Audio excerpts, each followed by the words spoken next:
اما بعد فاعوذ باللہ من الشیطان الرجیم بسم اللہ الرحمن الرحیم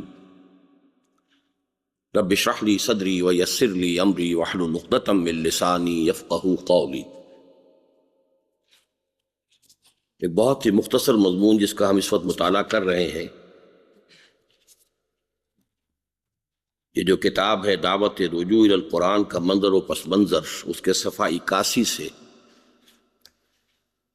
جو چند صفحے ہم پڑھ چکے ہیں اس مضمون کے، اس کا خلاصہ یہ ہے کہ بدء الاسلام یعنی اسلام کے آغاز میں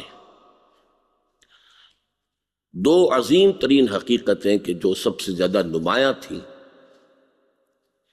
وہ تھیں قرآن اور جہاد۔ اگر حضور صلی اللہ علیہ وسلم اور آپ کے ساتھ آپ کے صحابہ محمد الرسول اللہ والذین معہ، ان کی جو جد و جہد ہے 23 برس کی، اس کو اگر دو الفاظ میں ہم سمرائز کریں گے تو وہ یہی ہے: قرآن اتر کر حرا سے سوئے قوم آیا اور ایک نسخہ کیمیا ساتھ لایا۔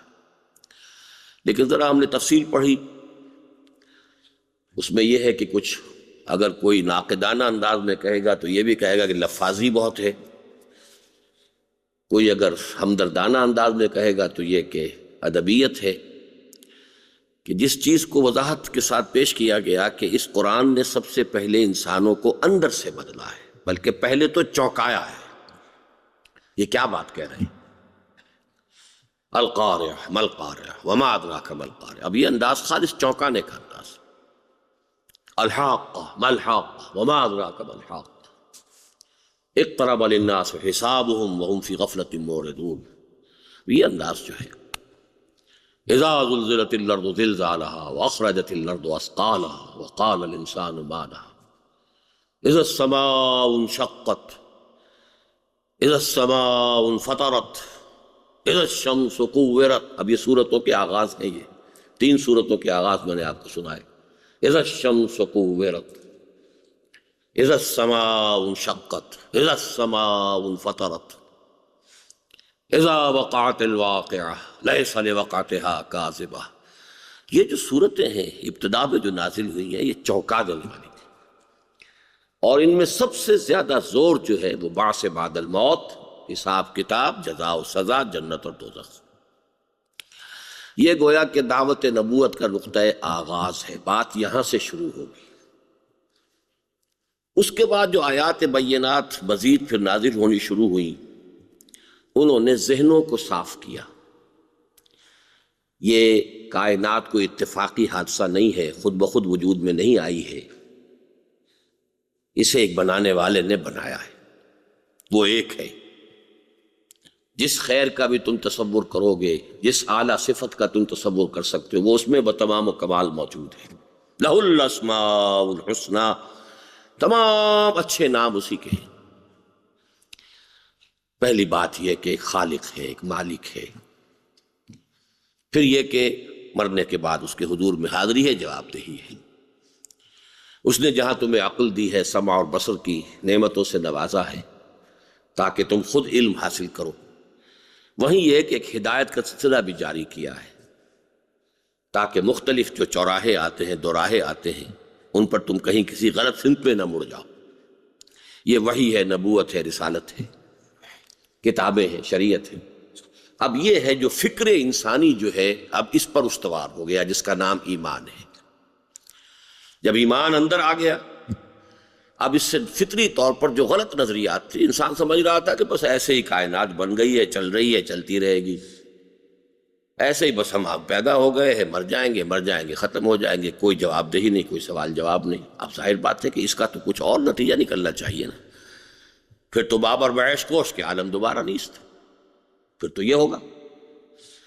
لیکن جب یہ جڑیں کٹ گئی کہ نہیں، ایک خالق ہے، یہ کائنات مخلوق ہے، اس کا ایک خالق ہے، ہم جواب دیں، ہمارا حساب کتاب ہوگا، تو خود بخود جو غلط اعمال تھے، غلط عادات، وہ خود بخود جھڑ جائیں گی، جیسے کہ پت جھڑ میں درختوں سے پتے جھڑ جاتے۔ یہ عمل تزکیہ ہے۔ اب اس کے بعد وہ تعمیر سیرت شروع ہوگی، تعلیم کتاب و سنت کے ذریعے سے۔ یہ ایمان جب اندر پیدا ہو گیا تو اب دوسری بات جو ہم نے سمجھی وہ کیا تھی؟ اس سے انسان کی اپنی باطنی شخصیت کے اندر ایک ٹکراؤ شروع ہوا، اس لیے کہ اس کا ایک حیوانی پہلو بھی ہے، اس کے اینیمل انسٹنکٹس بھی ہیں، اس کے اڈ اور لیبیڈو بھی ہے، اس کی لسٹ ہیں، ڈیزائرز ہیں، خواہشات ہیں، امنگیں ہیں، اس کے لیے خارجی داعیات ہیں، دیکھتا ہے لوگوں کو اتنے بڑے محل میں رہتا ہے، لہذا کوئی حسرت ہی پیدا ہوتی ہے اور کچھ نہیں۔ تو زیادہ باہمت آدمی ہوگا، اس کے اندر جو ہے اس کے اندر بھی کوئی صلاحیت ہوگی، تو ایک ایمبیشن پیدا ہوگی کہ میں بھی اسی طرح رہوں، اسی طرح کماؤں۔ اور اگر کوئی بیچارہ کم ہمت ہوگا تو اس میں حسرت تو پیدا ہو جائے گی نا۔ تو یا وہ یہ کیفیات پیدا ہوتی ہیں۔ اب ان حالات میں ایک طرف اندر ایمان ہے جو کہہ رہا ہے ایمان مجھے کھینچے ہے تو روکے ہے مجھے کفر، کعبہ میرے پیچھے ہے، کلیسا میرے آگے۔ اندر سے ایمان روک رہا ہے کہ یہ حرام ہے، یہ غلط ہے، یہ صحیح نہیں ہے، اس کی جواب دہی تم نہیں کر سکو گے، رک جاؤ، باز آ جاؤ۔ خواہش نفس کچھ اور کہہ رہی ہے۔ تو گویا کہ ایک جہاد اندر شروع ہو گیا۔ جو جملہ میں نے کل نوٹ کرایا تھا پرسوں، جو بہت اہم ہے، کہ تبدیلی اگر حقیقی اور واقعی ہو تو اس کے کوکھ سے لازماً تصادم اور کشمکش یا کشاکش جنم لیتے ہیں۔ یہ اس کا گویا کہ یوں سمجھیے کہ مین تھیم سمجھیے۔ اگر آپ کے اندر کوئی تبدیلی آ گئی ہے تو ایک تصادم پیدا ہوگا لازماً۔ وہ تصادم پہلے ہوا آپ کے اپنے نفس سے، نفسانی تقاضوں سے۔ یہ ہے جہاد کا پہلا مرحلہ، جس کو کہ حدیث میں کہا گیا ہے کہ سب سے افضل جہاد ہے، بلکہ اصل جہاد یہی ہے۔ المجاہد من جاہد نفسہ، اصل مجاہد وہ ہے جو اپنے نفس کے ساتھ جہاد کرتا ہے۔ حالانکہ اس میں نہ کوئی تلوار استعمال ہو رہی، نہ کوئی لاٹھی استعمال ہو رہی، کچھ نہیں استعمال ہو رہا، وہ تو اندر ہی اندر ہے، جو کچھ ہے کسی کو نظر بھی نہیں آ رہا۔ آپ کے اندر کیا کھچڑی پک رہی ہے مجھے کیا پتا، اور میرے اندر کیا کچھ طوفان اٹھ رہے ہیں اور کس طریقے سے میں انہیں روک رہا ہوں، وہ آپ کو کیا معلوم۔ یہ تو اندر کی ایک کشاکش ہے، انسان کی شخصیت کا باطنی کارزار ہے، حق و باطل کی ایک کشمکش، خیر و شر کی ایک کشاکش ہمہ وقت جاری۔ پہلا مرحلہ اس کو سر کرنے کا ہے۔ اس کے بعد اب وہ جب اس کو کر لیا تو یہاں سے اب وہ جہاد باہر نکلے گا، معاشرے کے ساتھ جہاد شروع ہو جائے گا۔ آپ نے اپنے نفس کو تو رام کر لیا، قناعت کے اوپر آمادہ کر لیا، روکھی سوکھی کھانے پر آمادہ کر لیا، آپ کے اہل و عیال ہیں، اب انہیں عادتیں پڑی ہوئی ہیں پراٹھے کھانے۔ اب آپ نے اپنے اوپر کچھ چیزوں کی بندش لگا لی، یہ کاروبار تو سودی ہے، یہ تو میں اب نہیں کروں گا، یہ ملازمت تو بینک کی ہے، یہ میں اب نہیں کروں گا، فرض کیجئے کچھ بھی ہے۔ اب اگر پہلے 20,000 آ رہے تھے، اب مشکل 6-7 ہزار کی کوئی ملازمت ملی ہے، تو اب تصادم وہاں شروع ہو جائے گا۔ گھر والوں سے آپ کہیں گے کہ بھائی اب تک میں بھی جہالت میں رہا، نہیں مجھے معلوم تھا، یا احساس نہیں تھا، یا ارادہ نہیں تھا، لیکن جس اسلام کے ہم پیروکار ہیں اس میں تو پردہ ہے اور محرموں کی ایک لسٹ دے رکھی ہے۔ اللہ تعالیٰ نے ایسے ہی ایکسرسائز ان فیوٹیلیٹی تو نہیں ہے، معاذ اللہ، سورہ نور کے اندر پوری لسٹ دی ہے، تو کس لیے دی ہے؟ کہ تم بے حجاب تو صرف ان کے سامنے آ سکتی ہو، اس کے سوا تو کسی کے سامنے نہیں آ سکتی۔ تم اپنے سگے بھتیجے کے سامنے آ سکتی ہو، میرے بھتیجے کے سامنے نہیں آ سکتی۔ یہ ہے معاملہ۔ اپنے بھائی کے سامنے آ سکتی ہو، میرے بھائی کے سامنے نہیں آ سکتی۔ تصادم شروع ہو جائے گا۔ یہاں سے یہ سوشل تصادم ایک شروع ہوا۔ صرف ابھی جو یوں سمجھیے کہ اپنے ماحول میں وہ آدمی محسوس کر رہا ہے، اسے دوسروں کو نظر نہیں آ رہا کیا بیت رہی ہے اس پر، اس کے گھر والوں کے ساتھ، رشتہ داروں کے ساتھ۔ فرض کیجئے بیوی بیچاری مان گئی ہے، اس نے کر لیا ہے، اب وہ پوری برادری میں نکو ہوگی، اس کا سوشل بائیکاٹ ہو جائے گا۔ اندیشے ہوں گے اب ہماری بچیاں کون لے گا اور ہمیں کون بچیاں دے گا۔ لوگ کہتے ہیں کہ صاحب آخر ہم داماد بن کر گھروں میں آئے اور بیٹھک میں بیٹھے رہے، گھر میں بھی نہ جا سکیں، کوئی دکھ ہے بھلا موجودہ ماحول میں۔ تو یہ تصادم کا دوسرا مرحلہ ہے، معاشرے کے ساتھ تصادم۔ اس میں یہ ہے کہ ایک انسان اگر خود داعی کی حیثیت سے کھڑا ہو جائے تو اس میں بڑی سہولت ہو جاتی ہے، جس کو انگریزی میں کہتے ہیں کہ بیسٹ ڈیفense از آفینس۔ اگر آپ داعی بن کر کھڑے ہو گئے تو لوگ ذرا آپ سے بچ کر رہیں گے، ورنہ آپ کو اوور پاور کرنے کی کوشش کریں گے۔ تو آپ خود کھڑے ہو جائیے اس کے لیے داعی بن کر۔ تو دعوت اللہ اور دعوت الی الدین، دعوت الی سبیل رب، ادع الی سبیل ربک بالحکمت والموعظۃ الحسنۃ. یہ دعوت جو ہے یہ سب سے بڑا ڈیفنس ہوتا ہے کہ آپ خود جب بن کے کھڑے ہو گئے تو اب خود لوگ جو ہے کرنی آپ سے کترائیں گے، بجائے اس کے کہ آپ اس کو آ کے وہ آپ سے پھر بحث کریں اور آپ کو جو ہے وہ اپنا ہم خیال بنانے کی کوشش کریں. لیکن اس کے بعد یہ جہاد جائے گا آگے کہ سب سے بڑا جہاد یہ ہے کہ یہ کائنات اللہ کی ہے، زمین اس کی ہے، اس کا حکم چلنا چاہیے. کسی اور نے اپنی خدائی کا تخت جما رکھا ہے، اپنی شہنشاہی کا جو ہے وہ سلسلہ جاری کیا ہوا ہے، اپنی حاکمیت کے مدعی ہیں، باغی ہیں. یہاں سے ہو کر وہ جہاد قتال تک پہنچ گیا. یہ ہیں دو چیزیں جس کو میں نے ایک ڈائیگرام کی شکل میں پیش کیا تھا کہ بندہ مومن کی شخصیت کا جو حیولہ سامنے آتا ہے وہ یہ کہ ایک ہاتھ میں قرآن اور ایک ہاتھ میں تلوار. اصل میں تو لفظ تین ہونے چاہیے: قرآن، ایمان، جہاد. قرآن سے ایمان، ایمان سے جہاد. انما المؤمنون الذین آمنوا باللہ ورسولہ ثم لم یرتابوا وجاہدوا باموالہم وانفسہم فی سبیل اللہ. مومن تو ہے ہی صرف وہ جو ایمان لائے اللہ پر، اس کے رسول پر، پھر شک میں نہیں پڑے، یقین کی کیفیت دل میں پیدا ہو گئی. وجاہدوا باموالہم وانفسہم فی سبیل اللہ، اور پھر انہوں نے جہاد کیا اللہ کی راہ میں جان اور مال سے. تو عظیم ترین حقیقتیں تین: قرآن، ایمان، جہاد. لیکن ایمان تو اندر ہے، نظر نہیں آتا. تو عالم خارجی میں دو سمبلز ہیں اسلام کے، وہ قرآن اور جہاد، قرآن اور تلوار. اسی پر پھر وہ میں نے نظم آپ کو، چونکہ اس موضوع پر میں سمجھتا ہوں شاید اس سے زیادہ عمدہ جذباتی انداز میں شاید بات دنیا میں کبھی بات نہ آئی ہو. قرآن اور تلوار یہی دو چیزیں ہیں، اور یہی اس قصر النساء بیگم شاید نام تھا ان کا، ہے شرف النساء بیگم، اس کی وصیت تھی اپنی والدہ کو کہ میری قبر پر بھی یہ دونوں چیزیں رکھ دینا. اب ہم چل رہے ہیں آگے. اس کے بعد جیسا کہ میں نے عرض کیا تھا کہ اصل جو ایشو ہے وہ یہ ہے کہ پھر یہ دونوں چیزیں کچھ بیک گراؤنڈ میں چلی گئیں، کچھ اور چیزیں جو ہیں وہ فور گراؤنڈ میں آ گئیں. اس کا بنیادی سبب جس کے لیے میں نے تین الفاظ استعمال کیے تھے: لاجیکل، نیچرل، انیویٹیبل. وہ سبب صرف کو سمجھانا جو ہے اس مضمون کا اصل مقصد ہے. نبی اکرم صلی اللہ علیہ وسلم کی حیات طیبہ، یہ صفحہ 84 پر تیسرا پیرا ہے. نبی اکرم صلی اللہ علیہ وسلم کی حیات طیبہ اور خلافت راشدہ کے دوران اسلام کی نشأت اولا یا غلبہ دین حق کا دور اول بلا شبہ، بلا شائبہ ریب و شک نتیجہ تھا صحابہ کرام کے تعلق قرآن اور جذبہ جہاد کا. لیکن یہ بھی ایک ایسی تاریخی حقیقت ہے جس سے انکار ممکن نہیں کہ جیسے ہی اسلام نے ایک مملکت اور سلطنت کی صورت اختیار کی، ان دونوں کی حیثیت ثانوی ہو کر رہ گئی. دیکھیے، ایک ہے تحریک، انقلابی جد و جہد. یہ جب کامیاب ہوگی تو اس کے نتیجے میں کیا وجود میں آئے گا؟ ایک سلطنت، ایک مملکت، چاہے وہ خلافت ہے لیکن بہرحال اس کی حیثیت جو ایک مملکت اور سلطنت کی ہے نا. اس کا ایک نتیجہ نکلتا ہے، وہ کیا ہے؟ اور ایسا ہونا ایک حد تک منطقی اور فطری بھی تھا، لاجیکل اینڈ نیچرل. اس لیے کہ ایک طرف تو کسی مملکت یا سلطنت میں اولین اور اہم ترین مسئلہ شہریت کا ہوتا ہے، جو ایک خالص قانونی مسئلہ ہے جس میں تمام تر بحث انسان کے ظاہر سے ہوتی ہے، باطن سے کوئی سروکار ہی نہیں رہتا. گویا بقول علامہ اقبال، بندوں کو گنا جاتا ہے، تولا نہیں جاتا. Who is a Muslim؟ اب ایمان کا مسئلہ گیا، وہ تو آپ کے قلب میں ہے یا نہیں ہے. سلطنت اس سے بحث نہیں کر سکتی،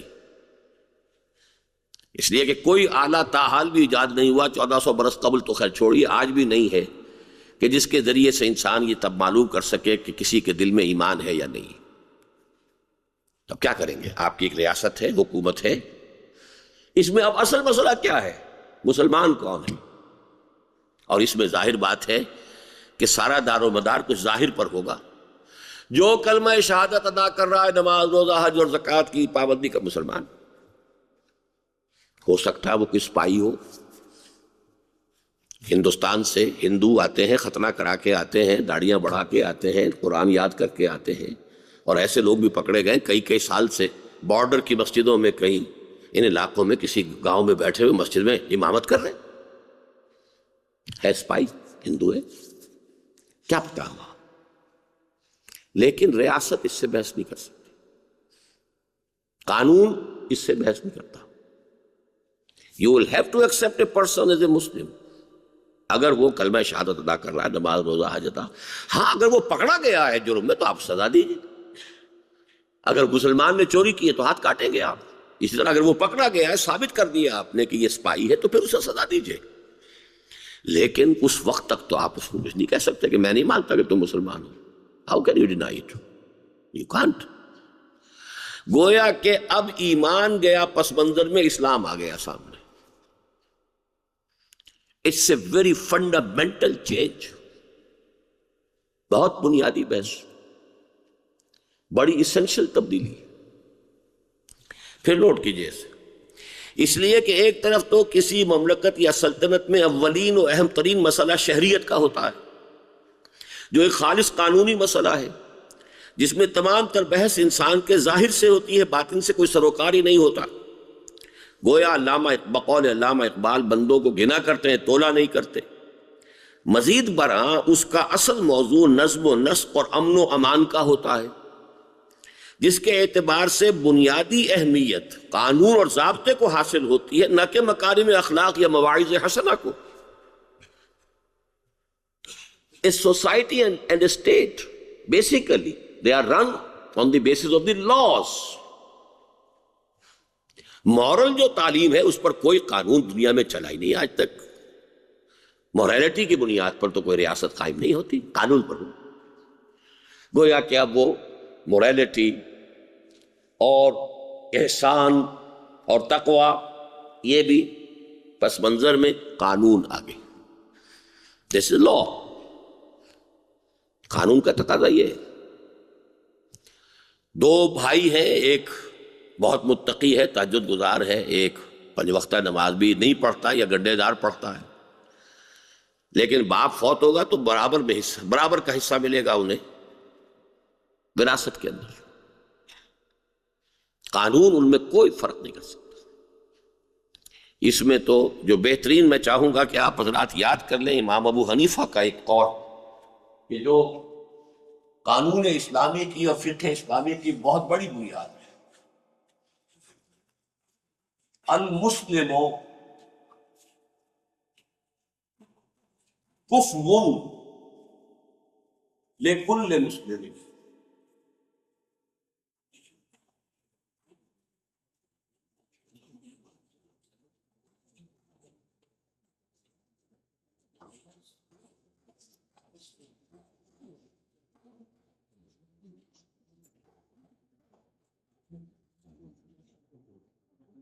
مسلمان ہر دوسرے مسلمان کا کفو ہے۔ کفو کہتے ہیں برابر کا ہونا۔ یہ لفظ جو ہے سورہ اخلاص میں آیا ہے، وَلَمْ يَكُنْ لَهُ كُفُوًا أَحَدٌ۔ اللہ کا ہم پلہ برابر کا کوئی نہیں۔ مسلم یا مومن کا سوال نہیں ہے، مسلم۔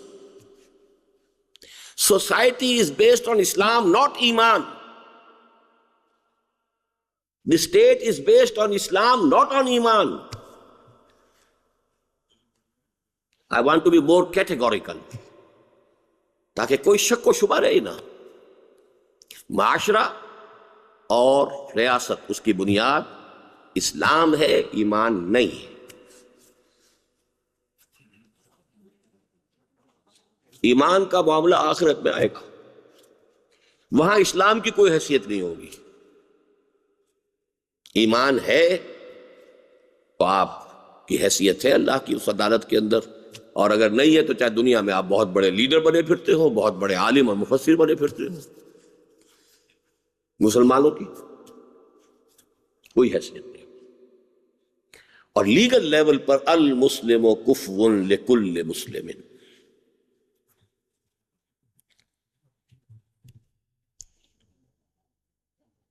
حتیٰ کہ اس اعتبار سے قصاص عفو پر مقدم ہو جاتا. اب ایک ایک جملے کے اندر بڑی ایک داستان پنہا ہے اس میں.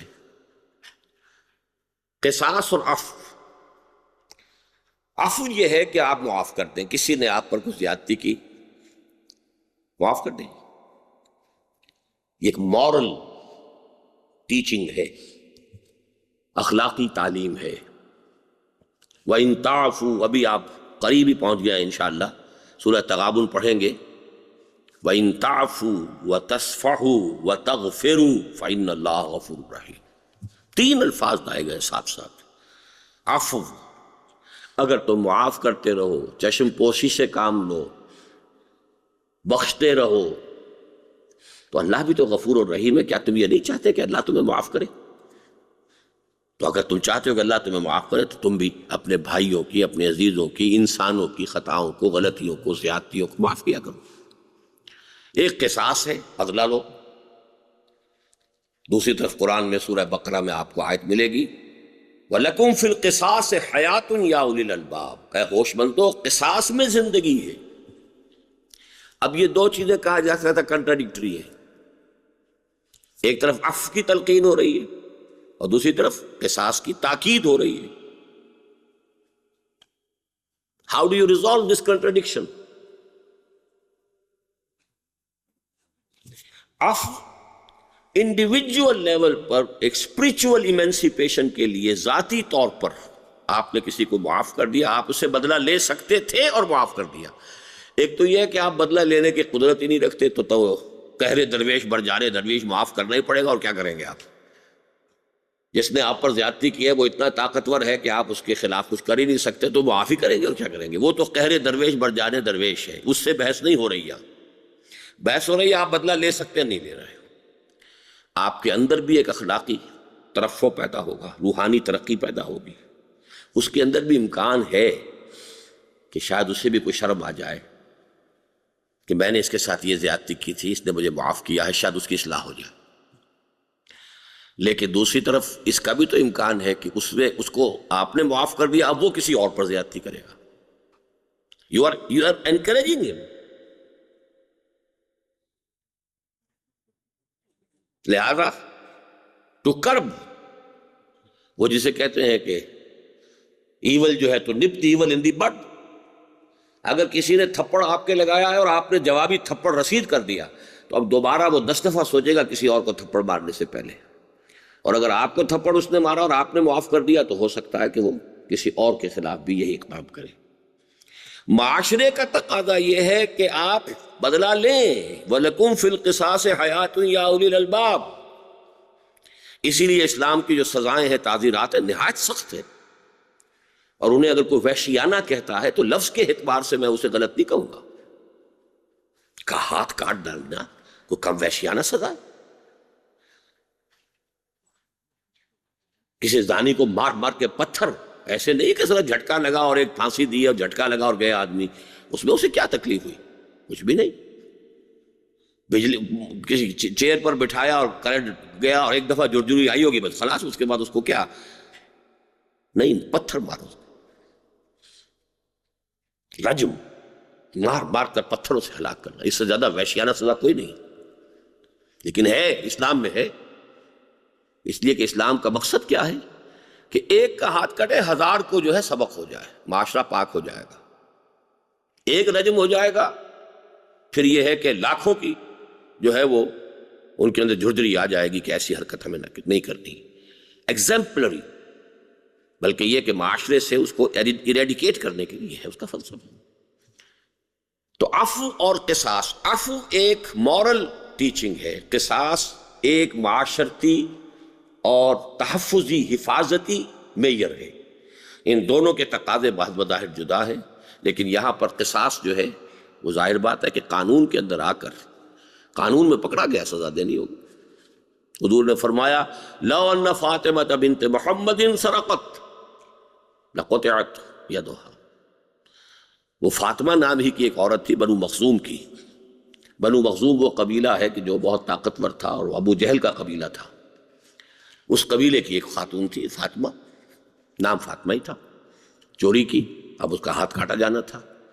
لوگوں نے کہا کہ پورے قبیلے کی بہت شریف گھرانہ ہے، بہت اونچا گھرانہ ہے، یہ تو ناک کٹ جائے گی، یہ ہو جائے گا۔ تو حضرت انس اس وقت چونکہ حضور کے خادم تھے، ان کے ذریعے سے کہلوایا، کہیں ذرا کو سفارش کرو بھائی۔ تو حضور نے یہ فرمایا، اب میں بھول رہا ہوں یہ حضرت انس کا معاملہ یا حضرت اسامہ کا ہے؟ جی حضرت اسامہ جو پوتے کے مانند تھے، اس لیے کہ حضرت زید کو حضور نے اپنا بیٹا بنایا تھا ابتدا میں، منہ بولے بیٹے تھے حضرت زید، لیکن اس وقت حضور نے فرمایا کہ کیا بات کر رہے ہو اسامہ، پچھلی قومیں اسی لیے ہلاک ہوئی کہ جب عام آدمی جرم کرتا تھا اسے سزا دی جاتی تھی، اور جب کوئی اونچے لوگ جو ہیں وہ جرم کرتے تھے تو ان کو سزا نہیں دی جاتی تھی، اس لیے قومیں ہلاک ہو گئی۔ واللہ لو فاطمہ بنت محمد سرقت، اگر فاطمہ بنت محمد بھی چوری کرے گی تو اس کا بھی حق ہے، صلی اللہ علیہ وسلم رضی اللہ تعالیٰ عنہ۔ تو یہ ہے قانون۔ دوسری طرف سلطنتوں اور مملکتوں کو خواہ وہ اصولی اور نظریاتی ہوں، اب دیکھیے سلطنتیں اور مملکتیں دو طرح کی ہو سکتی ہیں، نیشنل اینڈ آئیڈیولوجیکل۔ ایک چیز مشترک ہے، اسلام جو ہے سلطنت بناتا ہے وہ آئیڈیولوجیکل ہے، نیشنل نہیں ہے، لیکن بہرحال جیوگرافیکل باؤنڈریز تو ہوں گی نا اس کی۔ خلافت راشدہ کی بھی سرحدیں تو تھی نا، آخر عالم واقعہ میں تو اس کی جیوگرافیکل باؤنڈریز ہوں گی۔ تو سلطنت اور مملکت خواہ وہ قومی ہو خواہ نظریاتی ہو، اس کی اب پریفرنس کیا ہوتی ہے؟ اپنی سرحدوں کی حفاظت، اور بس پڑے داؤ لگے جو بھی بات کہہ سکیں آپ، تو اس حدود کی توسیع، یہی ہوگا۔ دوسری طرف سلطنتوں اور مملکتوں کو خواہ وہ اصولی اور نظریاتی ہوں، اصل سروکار اپنی حفاظت و مدافعت سے ہوتا ہے۔ اصولوں اور نظریات کی تبلیغ و اشاعت ہوتی بھی ہے تو ثانوی درجے میں، اور حکومتوں کی مصلحتوں کے تابع رہ کر۔ جن حضرات کا کنٹمپرری ہسٹری پر کچھ ان کی نگاہ ہے، انہیں معلوم ہوگا کہ کمیونزم کو بھی یہی معاملہ پیش آیا۔ Communism was an ideological movement, ideological revolution، ایک فلسفہ تھا مارکسزم کا، نیشنل نہیں تھا، کسی قومیت پر نہیں تھا، بلکہ نظریات ہے۔ روس میں انقلاب آیا، اب روس میں ظاہر بات ہے اس سے ایک مملکت بنی، اس مملکت کی حفاظت، اس مملکت کی مصلحتیں اب یہ ان کے سامنے، ان کو پرائمری حیثیت حاصل ہو گئی۔ چنانچہ چینیوں نے جو سب سے بڑا الزام لگایا تھا رشین قیادت پر، وہ ریویژنزم کا تھا۔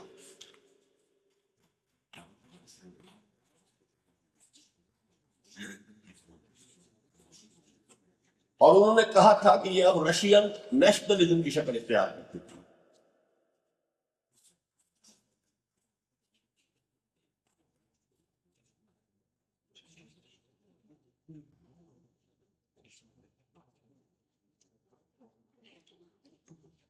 اس کا نظریاتی رول ختم ہو گیا ہے، it has change into Russian nationalism.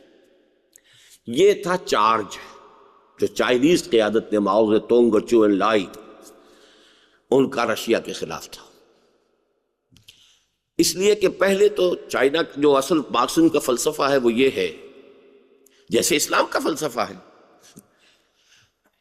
حق کا باطل کے ساتھ کیا معاہدہ ہو سکتا ہے؟ باطل دوئی پسند ہے، حق لا شریک ہے، شرکت میں آنے حق و باطل نہ کر قبول۔ حق باطل کے ساتھ معاہدہ نہیں کر سکتا، نو کمپرومائز۔ چائنا نے کہا یہ ڈیٹینٹے کے معنی کیا ہے؟ Detente. Do you accept capitalism? اگر میں اور آپ ایک دوسرے کو تسلیم کرتے ہیں کسی درجے میں، گویا کہ آپ نے تسلیم کر لیا، تو آپ نے گویا کہ اپنے نظریے کی کمزوری کا ثبوت دیا۔ دیتانت کو انہوں نے کہا تھا ڈیٹینٹے، DETENTE، ڈیٹانت، جس کو ویسے دیتانت کہتے ہیں اردو میں۔ اور جس کو پھر کہتے ہیں پیسفل کو ایگزسٹنس. کیا حق و باطل ایک دوسرے کے ساتھ پیسفلی کو ایگزسٹ کر سکتے ہیں؟ وہ حق نہیں ہے جو باطل کے وجود کو گوارا کر لے. اگر وہ گوارا کر رہا ہے تو اپنے حق ہونے میں گویا کہ اسے خود شبہ ہے. یہ ہے خالص نظریاتی بات. عالم واقعہ میں آئے تو کیا کریں گے؟ کرسچو نے کہا تھا نا کہ یہ پیپر ٹائیگر نہیں ہے. امریکہ جو ہے ٹائیگر تو پیپر کا ہے لیکن اس کے دانت جو ہے وہ ایٹمک ہے. خوف ماننا پڑ. It's a paper tiger but it has atomic teeth. تو یہ جو پچھلی داستان میں آپ کو سنا رہا ہوں اگر کوئی ذہنوں کے اندر رہی ہو کسی کے، ظاہر بات ہے کہ اکثر کے تو نوجوانوں کو تو کیا پتہ یہ میں کس زمانے کی بات کر رہا ہوں، لیکن اس کو سمجھ لیجئے اس لیے کہ تاریخ انسانی میں نظریاتی مملکت ایک ہی قائم ہوئی تھی اسلام کی، اور دوسری قائم ہوئی ہے کمیونزم کی. باقی نظریاتی مملکت کوئی کام نہیں. باقی تو یہ ہے کہ جس کی لاٹھی اس کا بھینس. طاقتور قبیلہ ہے، اور عام طور پر یہ ہوتا تھا کہ سطح مرتفع کے علاقوں میں جہاں ڈیزرٹ بھی ہو، یہ عجیب کمبینیشن آپ کو نظر آئے گا کہ سطح مرتفع بھی ہے، پلیچو ہے، اور ڈیزرٹ بھی ہے. یہاں پر لوگ ہوتے ہیں کہ جو بڑی سخت زندگی کے عادی ہوتے ہیں. کھانے کو مشکل سے ملتا ہے، پانی جو ہے عورتیں کئی میل سے بھر کے لاتی ہیں، تب وہ پانی کہیں جو پینے کے لیے ہوتا ہے، کھانے کو کچھ ہوتا نہیں. تو یہاں پر پوٹینشل ریزروائرز جو ہیں وہ بنتے رہے ہیں کہ ہیومن پوٹینشل ڈیولپ ہوتا ہے. وہاں فطرت کے مقاصد کی کرتا ہے نگہبانی، یا بندہ صحرائی یا مرد کوہستانی. اب ان میں جو وہ ہیومن پوٹینشل ہوتا ہے وہ پھر جو ہے حملے کرتے ہیں، اور جو سیٹلڈ سویلائزیشنز ہوتی ہیں وہاں کے لوگ کمزور ہو چکے ہوتے ہیں. بھئی ہل چلانا ہے، بیلوں کے پیچھے اس کی دمیں مروڑنی ہے. شمشیر بازی تو اب رہی نہیں، گھڑ سواری کہاں رہی. صبح اٹھے، بیل لیے، بیلوں کی جوڑی لی اور چلے گئے، وہ جا کر اس کا ہل چلا. مشقت میں یہی رہ گئی نا، اور کیا رہ گئی. لہذا وہ شمشیر زنی اور وہ تلواریں چلانا اور گھڑ سواری وہ تو کم ہو جاتی ہے. لہذا وقتاً فوقتاً اب یہ الفاظ جو ایچ جی ویلز کے ہیں، showers of human potential coming out of these ریزروائرس.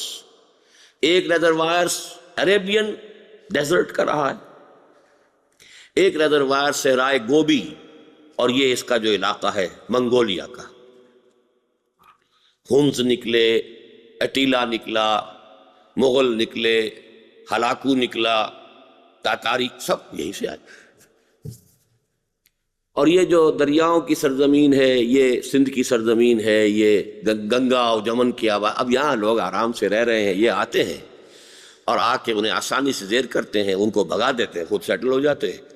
کچھ عرصے کے بعد وہ خود کمزور ہو جاتے ہیں. اب کوئی اور نیا قبیلہ وہاں سے اٹھتا ہے، وہ آتا ہے، وہ مار دھار کرتا ہوا آتا ہے، وہ ان کو کھدیڑ دیتا ہے، اور پھر آ کے جب یہ this is the history. Human history has been going like that.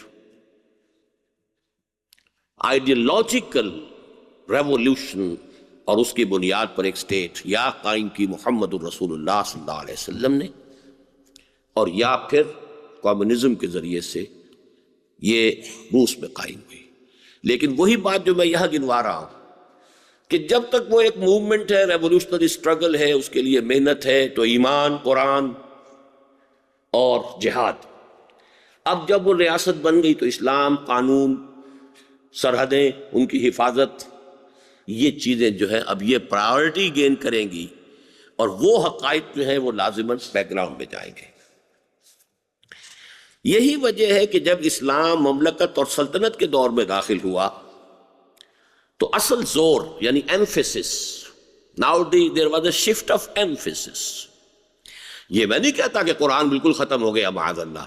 اصل نوٹ کیجئے کہ اصل جو فرق پڑتا ہے وہ شفٹ آف ایمفیسس کا ہے. پہلے زور کس چیز پر تھا، اب زور کس چیز پر ہے. پہلے پرائرٹی نمبر 1 کیا تھی، اب پرائرٹی نمبر 1 کیا ہے. جو پہلے 1 تھی وہ 2 ہو گئی ہے.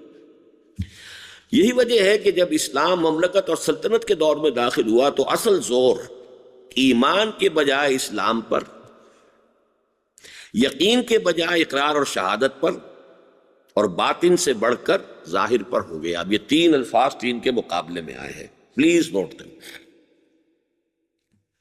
ایمان کے بجائے اسلام، یقین کی بجائے شہادت، اقرار، اس لیے کہ اسلام کی بنیاد ہی شہادت ہے۔ بنی الاسلام علی خمس، شہادت اللہ الہ الا اللہ وان محمد رسول اللہ واقام الصلاۃ وایتاء الزکوٰۃ وصوم رمضان وحج البیت من استطاع الیہ سبیلا۔ بلکہ ایک شخص ابھی اقرار باللسان کرتا ہے اشہد ان لا الہ الا اللہ واشہد ان محمد رسول اللہ، وہ فوراً مسلمان ہو گئے۔ ابھی تو کوئی نماز کا وقت آئے گا، نماز سیکھے گا، نماز پڑھے گا، فرض کیجئے فجر کے بعد وہ ایمان لایا تو ظہر تک تو ابھی کوئی نماز فرض نہیں نا اس پر، مسلمان تو ہے نہ، اس نے کوئی نماز پڑھی ہے نہ روزہ رکھا، مسلمان تو ہو گیا۔ اسلام کا تو دار و مدار ہی کلمہ شہادت پر ہے۔ اب آج بھی لوگ نماز نہیں بھی پڑھتے، وہ بھی مسلمان ہے، وہ تو یہ اسلامی قانون ہوگا تو انہیں سزا دی جائے گی، تعزیرات ہوں گی، یہ بھی ہو سکتا ہے جیل میں ڈال دیا جائے جب تک توبہ نہیں کریں گے، عہد نہیں کریں گے کہ نماز پڑھیں گے، اس وقت تک چھوڑا۔ لیکن یہ کہ بہرحال دے ریمین مسلمس، چاہے وہ نماز نہیں پڑھتا۔ کافر تو اس وقت ہوگا جب وہ کہے گا میں مانتا ہی نہیں نماز کو، اگر وہ نماز کا انکار کرے گا تو کافر ہو جائے گا۔ لیکن اگر وہ مانتا ہے نماز کو، روزے کو، حج کو، زکوٰۃ کو، حلال حرام کو، بنیادی چیزوں کو، تو وہ مسلمان تو ہے، چاہے عمل کچھ بھی ہو اس کا۔ انہیں زنا کی ہے، رجم کر دیجئے، لیکن رجم کرنے کے بعد بھی اس کی نماز جنازہ پڑھنی پڑے گی، اس لیے کہ تھا وہ مسلمان، تو کافر تو نہیں ہو گیا۔ چوری کی ہاتھ کاٹ دی۔ تو ایمان کے بجائے اسلام پر، یقین کے بجائے اقرار و شہادت پر، اور باطن سے بڑھ کر ظاہر پر ہو گیا۔ نتیجتاً قرآن حکیم کے بھی منبع ایمان اور سرچشمہ یقین ہونے کی حیثیت مؤخر اور نگاہوں سے اوجھل ہوتی چلی گئی، اور کتاب قانون اور یکے از ادلہ اربع ہونے کی حیثیت مقدم اور مرکز توجہ بنتی گئی۔ یہ ذرا نوٹ کر لیجئے، ادلہ اربع،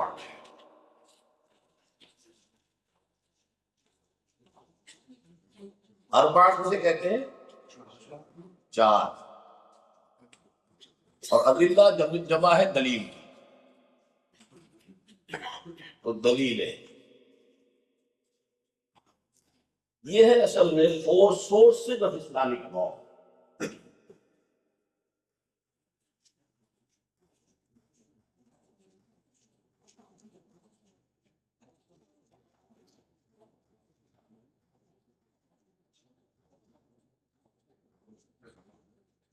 نمبر 1 قرآن، نمبر 2 سنت،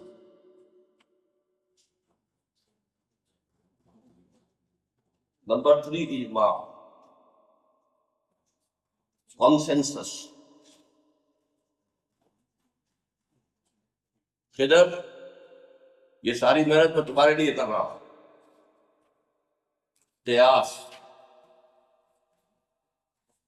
انالوجی،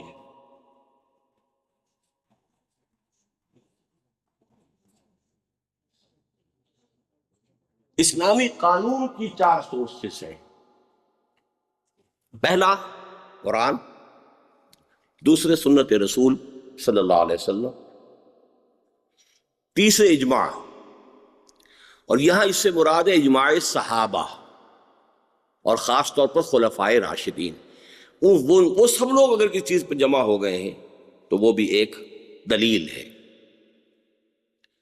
اور چوتھے پھر قیاس ہے، اجتہاد اس سے چلے گا، ان تینوں کے ساتھ اس سے پھر انفر کرتے چلے جائیں گے۔ تو یہ 4 ہیں۔ تو اب قرآن تو 4 میں کی ایک ہی شے ہوئی نا، یکے از ادلہ اربع۔ پہلی بات تو یہ ہوئی کہ قرآن مجید میں یہ سوچئے کہ قانونی تعلیم ہے کتنی۔ اگر تمام آیتیں جن میں کہ قرآن مجید میں جن میں سے احکام نکلتے ہیں وہ جمع کی جائیں تو شاید 2 پارے بھی نہیں بنیں گے۔ 1/15 پارٹ آف دی قرآن۔ جب ساری نگاہ قانون پر جم گئی تو قانون میں میکسیمم حصہ سنت کا ہے، قرآن کا حصہ بہت تھوڑا سا ہے، اور قرآن کا 14 parts out of 15 they become irrelevant۔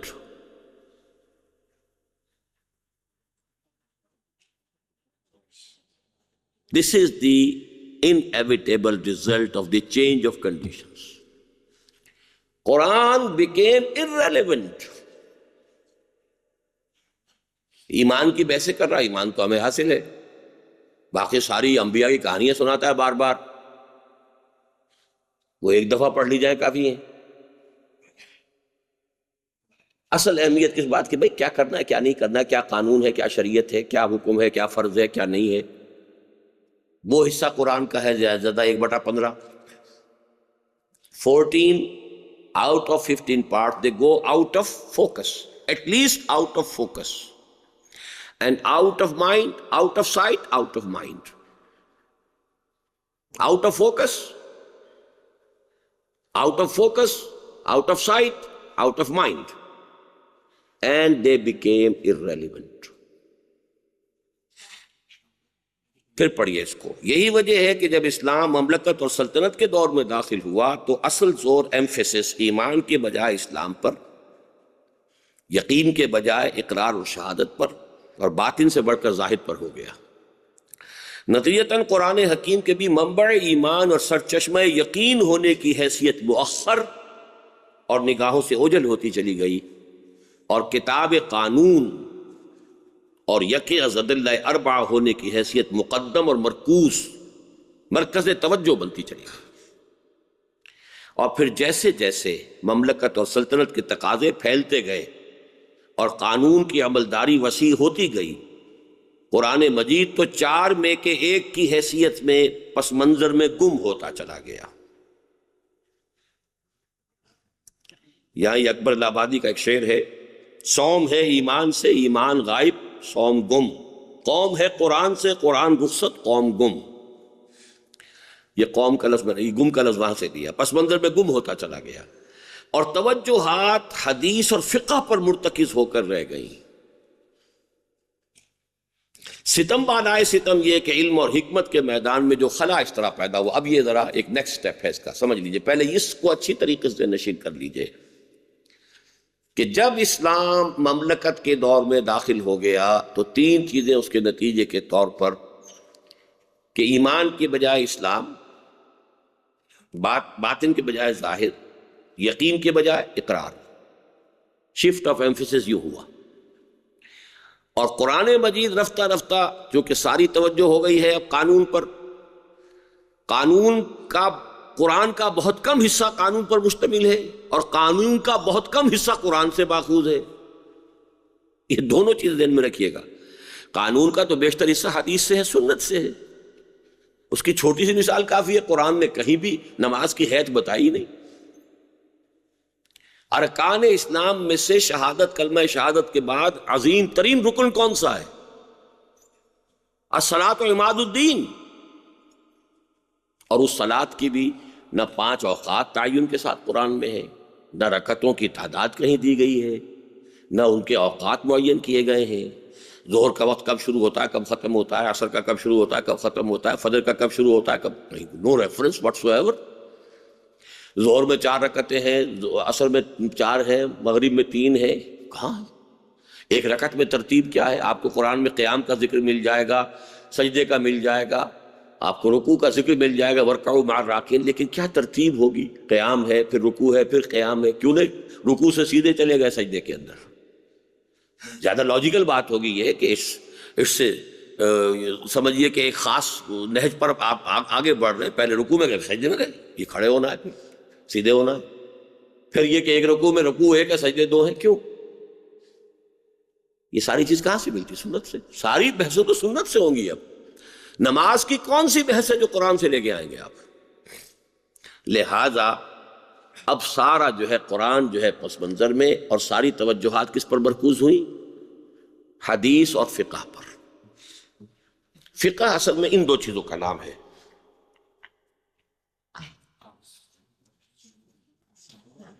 یہ حدیث اور سنت ہے، البتہ سنت اور حدیث میں تھوڑا سا فرق ہے، اس کو ذرا آج اگر بس یاد ہو آپ کو تو شاید یہ مفید رہے گا۔ سنت کہتے ہیں حضور کی پریکٹس کو، حضور کے طریقے۔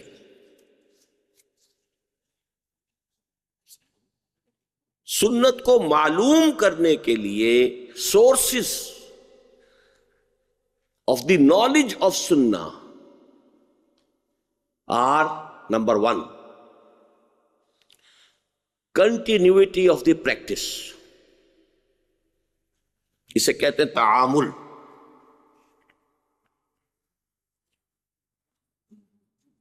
عمل یعنی حضور کو دیکھ کر عمل کیا صحابہ نے، صحابہ کو دیکھ کر عمل کیا تابعین نے، تابعین کو دیکھ کر عمل کیا تبع تابعین نے. تو اسے continuity of practice from one generation to other by their observation. This is the more primary source of knowing the sunnah of the Prophet. Hadith is the secondary source. Written record.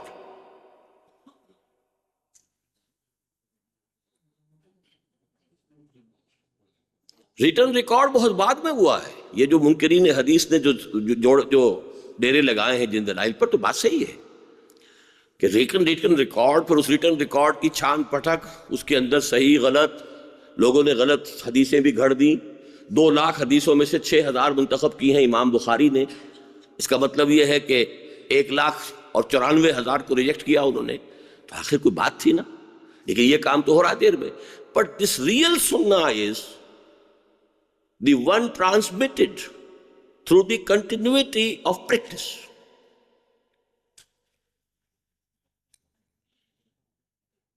اصل میں یہی ہے چکر جو ہمارے ہاں اہل حدیث اور حنفیوں میں یا دوسرے جو ہے ان میں جو چلتا ہے. اہل حدیث نے آ کر پرائمری اہمیت جو ہے حدیث کو دے دی ہے، جبکہ ہمارے فقہا جو ہیں ان کے نزدیک پرائمری حیثیت حدیث کی نہیں ہے. پرائمری حیثیت جو ہے وہ تواتر عمل کی ہے، امت کا تواتر عمل.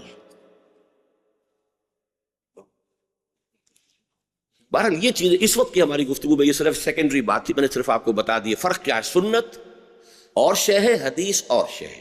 حدیث سنت کے معلوم کرنے کے ذرائع میں سے ایک ہے. جیسے آج کل بہت اہمیت ہے اس بات کے سمجھنے کی کہ ریاست اور ہے، حکومت اور ہے، اسٹیٹ اور ہے، گورنمنٹ اور ہے. گورنمنٹ جو ہے وہ در حقیقت ریاست کو چلانے کا ایک ادارہ ہے، one of the 3 pillars of the state.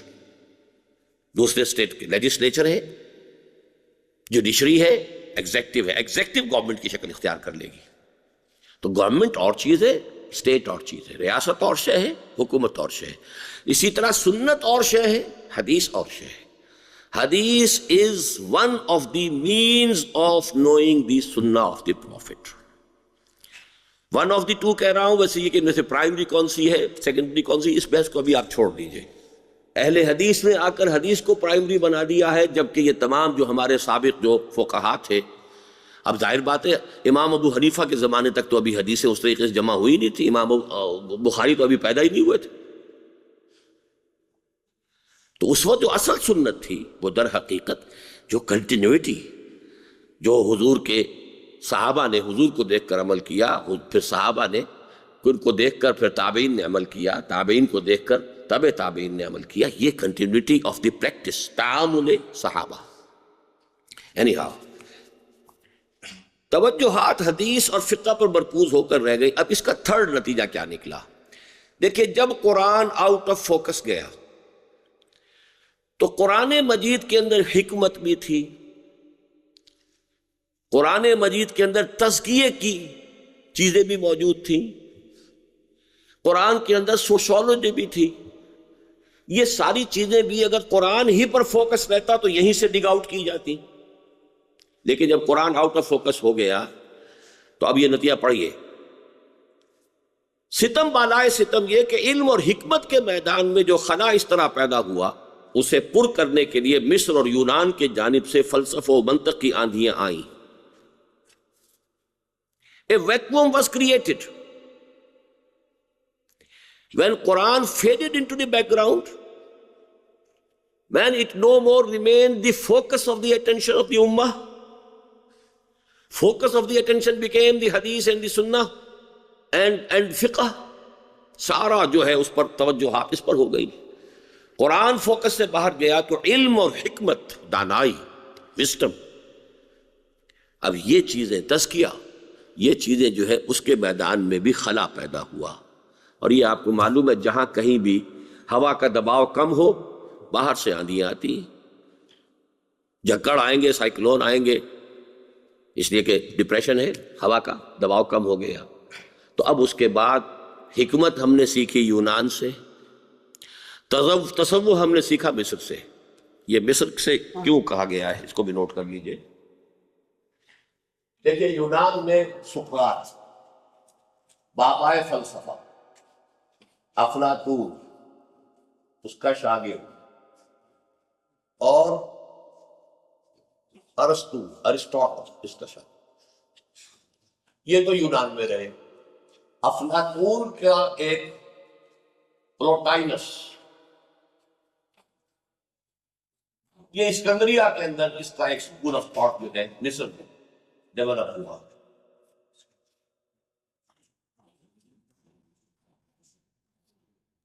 تو فلسفہ اور منطق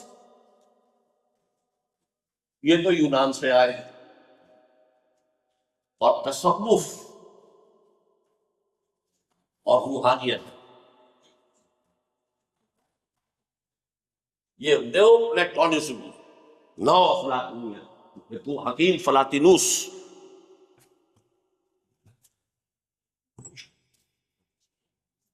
کا حملہ ہوا اسلام کے اوپر۔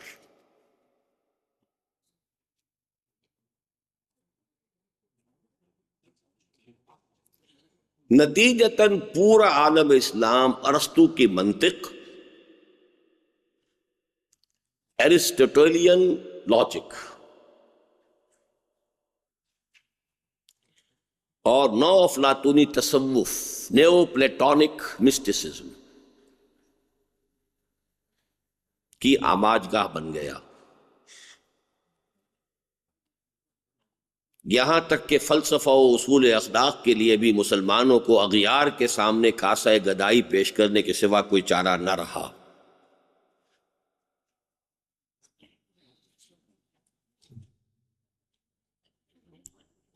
اس کے خلاف پھر جو ہے رد عمل پیدا ہوا ہے ہمارے ہاں۔ مولانا روم، امام ابن تیمیہ، امام غزالی، ان لوگوں نے اس کے خلاف جو ہے کچھ نہ کچھ کام کیا ہے۔ لیکن کیوں آیا یہ؟ خلا پیدا ہوا تھا۔ اسی لیے دیکھیے ایک شعر یہاں پر بہت لکھا ہوا نیچے، مولانا روم کا، چند خانی حکمت یونانیاں، حکمت قرآنیاں راہم بخواں۔ کب تک تم یونانیوں کی حکمت پڑھتے رہو گے، فلسفہ پڑھتے رہو گے؟ You know only Aristotle? You know only Plato? قرآن میں بھی کوئی فلسفہ ہے کہ نہیں ہے؟ چند خانی حکمت یونانیاں، کب تک پڑھتے رہو گے یونانیوں کی حکمت؟ حکمت قرآنیاں راہم بخواں، جب وہ سارا احکام ہی کا منبع اور سرچشمہ، غور و فکر، سوچ بچار، قانون، اس پر بحثوں پر بحثیں۔ اب آپ اندازہ کر لیجئے رفع یدین ثابت ہے کہ نہیں ہے، بحثوں پر بحثیں 1400 برس سے چلتی آ رہی ہے، ختم ہونے میں نام نہیں لیتی۔ تو جب انہی چیزوں میں الجھے رہیں گے تو قرآن کی حکمت کی طرف کہاں توجہ ہوگی؟ جب ادھر توجہ نہیں ہوگی تو بہرحال انسان کی ایک ضرورت تو ہے، پھر آندھی کہیں اور سے آئے گی، باہر سے آئے گی۔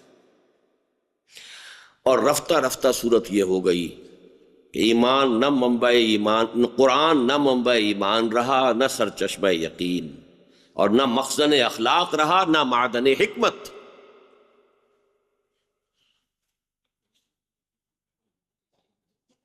بلکہ صرف ایک ایسی کتاب مقدس بن کر رہ گیا جس کے الفاظ یا تو حصول برکت اور ایصال ثواب کا ذریعہ بن سکتے ہیں، یا زیادہ سے زیادہ تعویذ گنڈے اور جھاڑ پھونک کے کام آ سکتے ہیں۔ ایک تیسرا مصرف قرآن کا وہ ہے جو علامہ اقبال نے شعر میں بیان کیا، بآیا تشترا کار جزی نیست از یاسین او آساں بمیری۔ جو شخص مر رہا اسے سورہ یاسین سنا دو، جان جلدی سے نکل جائے گی، آسانی سے نکل جائے گی۔ تعویذ گنڈے کے لیے اتنی موٹی کتاب ہے مولانا اشرف علی تھانوی رحمۃ اللہ علیہ کی اعمال قرآنی. میں یہاں ایک واقعہ میری زندگی کا بڑا عجیب ہے، ویسے اب وہ فوت ہو چکے ہیں، ایک پیر طریقت تھے، ان سے مجھے بھی کچھ حسن ظن تھا. کرشن نگر میں ان کا کافی بڑا مرکز تھا. ایک روز مجھے ایک صاحب ان کی مجلس میں لے گئے تو انہوں نے بہت زوردار تقریر کی قرآن پر عمل کرنے کی. میں حیران ہوا، یہ پیر ہیں اور بہت اچھی بات ہے، یہ قرآن پر عمل کرنے پر زور دیتے. آخر میں انہوں نے اس عمل کا جو ہے جو مفہوم بیان کیا وہ یہ تھا، واقعہ بیان کیا کہ کچھ لوگ ایک دیہات میں گئے اور وہاں دیکھا کہ ایک رہٹ چل رہا ہے لیکن چلانے والا کوئی نہیں ہے، خود بخود چل رہا ہے، وہ پانی آ رہا ہے. ہم حیران ہوئے، تحقیق کی تو معلوم ہوا کہ اس کا جو مالک تھا انہوں نے کہا میں فلاں صورت کا عامل ہوں. اب یہ عملیات کوئی فلاں صورت کا انہوں نے کوئی چلہ نکالا ہوا تھا، اس چلہ نکالنے کی وجہ سے وہ صورت کے عامل ہو گئے. جب اس کے عامل ہو گئے تو نتیجہ یہ نکلا کہ اب انہیں بیلوں کی ضرورت نہیں رہی، اب رہٹ جو ہے بغیر بیلوں کے خود بخود چلتا ہے. عمل بالقرآن کا مطلب یہ تھا ان کے نزدیک. آپ سنتے ہو بڑا عامل، اور بورڈ بھی لگے ہوتے ہیں عامل. یہ عامل کون لوگ ہیں؟ قرآن تو ان کاموں کے لیے رہ گیا، تعویذ کے لیے، گنڈے کے لیے، عملیات کے لیے، سمجھے آپ، مردوں کو سنانے کے لیے، ایصال ثواب کے لیے، ختم قرآن کی محفلیں. یا صدر ایوب صاحب نے جو کیا، ہم نے جو پڑھا تھا، جب شروع کیا مطالعہ قرآن مجید کے حقوق کا کہ سونے کے تار سے لکھو اس کو اور محفل قرات منعقد کرو، یہ کام کیا. ہوتے ہوتے صورتحال یہ رہ گئی، رفتہ رفتہ صورت یہ ہو گئی کہ قرآن نہ منبع ایمان رہا، نہ سر چشمہ یقین، اور نہ مخزن اخلاق رہا، نہ معدن حکمت، بلکہ صرف ایک ایسی کتاب مقدس بن کر رہ گیا جس کے الفاظ یا تو حصول برکت اور ایصال ثواب کا ذریعہ بن سکتے ہیں، یا زیادہ سے زیادہ تعویذ گنڈے اور جھاڑ پھونک کے کام آ سکتے ہیں. اور اس طرح حضور صلی اللہ علیہ وسلم کی وہ پیشین گوئی حرف بحرف پوری ہوئی کہ ایک زمانہ وہ آئے گا. یہ مشکات کتاب العلم کے اندر یہ روایت موجود ہے اور کپ کپی طاری کرنے والی حدیث ہے. اس کا اگلا حصہ تو میں نے ابھی اس میں کوٹ نہیں کیا، اس مضمون کے ساتھ مناسبت بھی نہیں تھی. اس کا پہلا جملہ جو ہے وہ آپ لکھ لیجئے، جو کہ یہاں میں نے اختصار کیا، یوشک ان یاتی علی الناس زمان. یہ حدیث تو یاد کر لیجیے.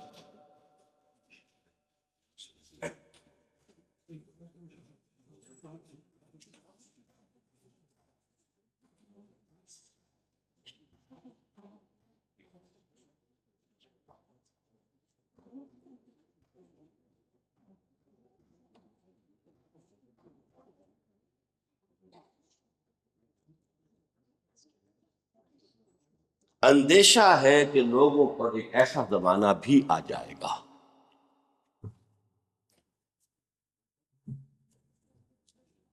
یوشک ان یاتی علی الناس زمان لا یبقى من الاسلام الا اسمہ، جبکہ اسلام میں سے سوائے اس کے نام کے کچھ نہیں بچے گا. ولا يبقى من القرآن الا رسمہ، اور قرآن میں سے سوائے اس کے رسم الخط کے، حروف کے، کچھ نہیں رہے.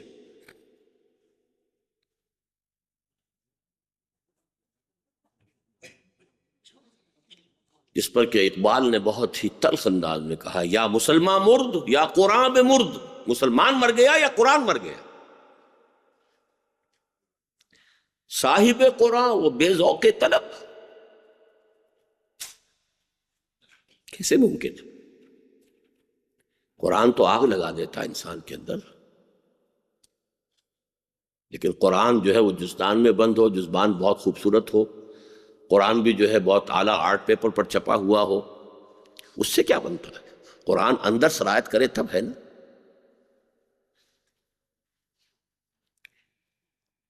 اس کا جو اگلا ٹکڑا ہے وہ میں صرف سنا دیتا ہوں، لکھواتا بھی نہیں آپ کو. یوشک ان یاتی علی الناس زمان لا يبقى من الاسلام الا اسمہ ولا يبقى من القرآن الا رسمہ مساجدهم عامرۃ، ان کی مسجدیں بہت آباد ہوں گی وَهِيَ خَرَابٌ مِّنَ الْهُدَىٰ، ہدایت سے خالی ہوں گے، قالین اعلیٰ ہوں گے، شینڈلیئرز ہوں گے، ماربل کی بنی ہوگی، ہجوم مومنہ بھی ہوگا، وہی خراب من الہدیٰ، ہدایت سے خالی۔ وعلماؤہم شر الناس تحت عدیم السماء، اور ان کے علماء آسمان کے چھت کے نیچے کے بدترین انسان ہوں گے۔ من عندہم تخرج الفتنۃ وفیہم تعود، ان کے پاس سے فتنہ نکلے گا، برآمد ہوگا اور انہی میں گھس جائے گا۔ یعنی ان کا مشغلہ فتنے اٹھانا، فتنے پھیلانا، اس کے سوا کچھ نہیں۔ میرا خیال یہ ہے کہ تلخ ترین حدیث ہے یہ۔ ایک تو اس اعتبار سے وہ حدیث ہے کہ ایک زمانہ آئے گا کہ اقوام عالم تم پر ایک دوسرے کو اس طرح دعوت دیں گی جیسے کوئی دعوت طعام دینے والا جب کھانا چن دیا جاتا ہے تو بلاتا آئیے تناول فرمائیے۔ تو مسلمانوں تم ایسے لقمہ تر بن جاؤ گے کہ دوسری قومیں تم پر ایک دوسرے کو دعوت دیں گی۔ یہ کنڈیشن تو اس صدی کے شروع میں ہو گئی تھی، جس طریقے سے ٹکڑے ہوئے ہیں سلطنت عثمانیہ کہ یہ تمہارا، یہ تم لے جاؤ، یہ برطانیہ کا، یہ فرانسیسیوں کا۔ سبز باغ دکھائے گئے عربوں کو کہ تمہیں آزاد کریں گے، تم ترکوں کے غلام کیوں بن گئے ہو؟ بغاوت کروائی ان سے، سلطنت عثمانیہ کا خاتمہ کرا لیا۔ ہندوستان سے فوجیں گئی، مسلمان بھی گئے ترکوں کے خلاف لڑنے کے لیے۔ پھر ان کے ساتھ وہ وعدے جو تھے عربوں کے خلاف، وہ سب پسے پش ڈال کر حصے بکھرے کرتی ہیں۔ عراق انگریزوں کے پاس، شام یہ فرانسیسیوں کے پاس، اسی طریقے سے مصر انگریزوں کے پاس، لیبیا یا طالبیوں کی شے ہے، آگے پھر شمالی افریقہ بہت بڑا حصہ، پھر فرانس کے پاس، الجزائر فرانس کا، یہ سارا کچھ ہوتا۔ یہ تو اس صدی کے شروع میں ہو گیا تھا، اور یہ جو کیفیت ہے، اب واقعہ یہ ہے کہ اگر بالکل یہ نہیں تو تقریباً اس کے پاس ہم پہنچ چکے ہیں۔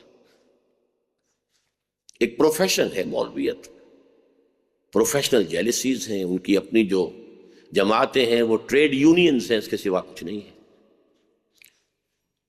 ایک ہی فقہ ہے حنفی، لیکن دیوبندی بریلویوں کے جھگڑے دیکھیے، قیامت کے جھگڑے، درود کا جھگڑا ہے، نماز اذان سے پہلے درود پڑھنے کا جھگڑا ہے، کیا کیا جھگڑے۔ ان جھگڑوں کے اوپر دکانیں چمکتی ہیں، دھندے چلتے ہیں، مناظروں میں کسی کی حیثیت بنتی ہے، یہ سارا۔ تو یوشک ان یاتی علی الناس زمان لا یبقى من الاسلام الا اسمه ولا يبقى من القرآن الا رسمه مساجدهم عامرۃ وهي خراب من الهدى وعلماؤهم شر الناس تحت عدیم السماء من عندهم تخرج الفتنة وفيهم تعود۔ بعین ہی یہی معاملہ جہاد کے ساتھ ہوا۔ آپ دیکھیے ہم نے ایک قلب ماہیت، اب یہ قلب ماہیت آپ لفظ سمجھے کیا ہے؟ میں نے قلب کے معنی بتائیں چلا، تبدیلی، ہم لکھ دیتے ہیں ماہیت، ٹھیک ہے، یہ ہے کیا؟ ماہیہ، ماہیت کیا مطلب ہے؟ یہ کیا شے ہے؟ اب اس کو ایک مصدر بنایا ماہیت، یعنی کسی شے کی اصل حقیقت، ایسنس اس کا، اس کو ماہیت کہیں۔ تو قلب ماہیت ایسنشل چینج۔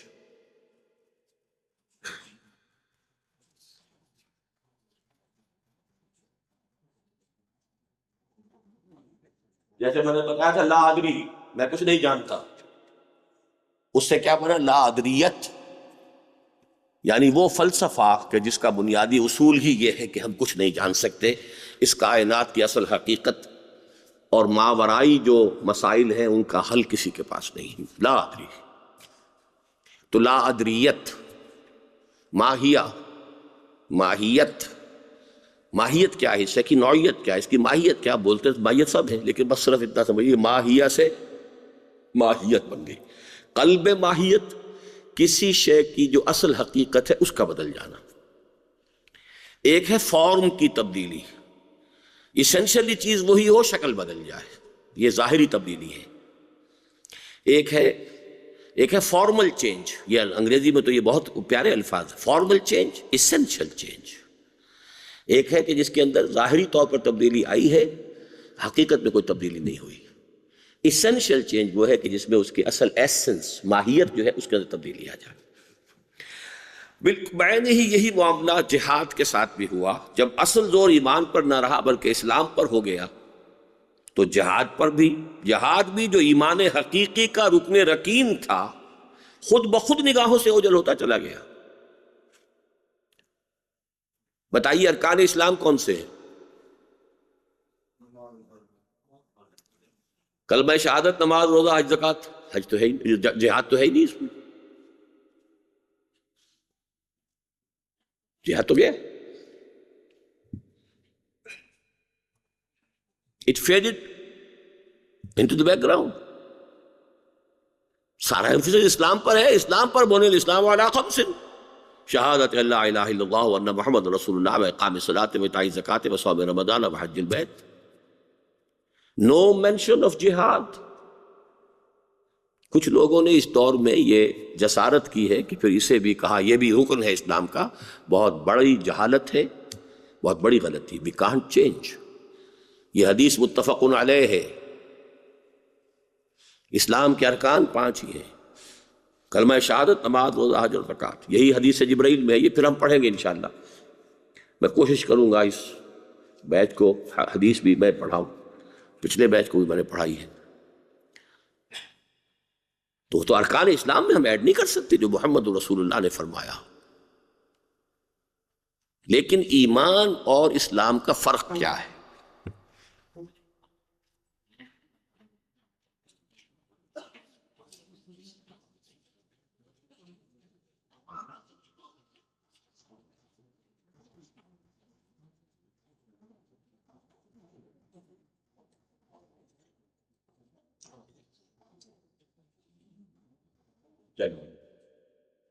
ایمان، اس کے ساتھ 2 چیزیں ایڈ کر دیں: یقین قلبی.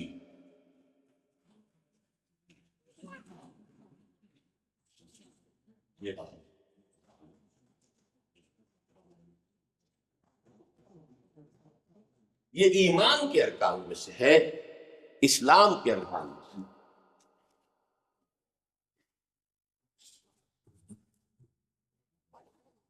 ایمان ظاہری شے ہے، ایمان اس کے باطن میں جو حقیقت ہے وہ ہے.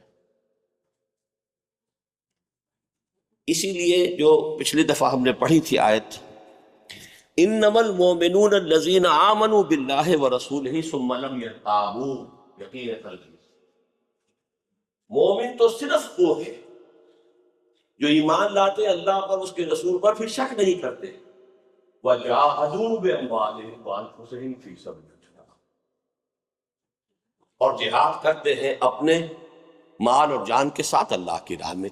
یہ 2 چیزیں جو ہے جب ایڈ کر دیں گے آپ 5 اسلام کی، ظاہر بات ہے کہ جو مومن ہے وہ مسلم تو ہے ہی.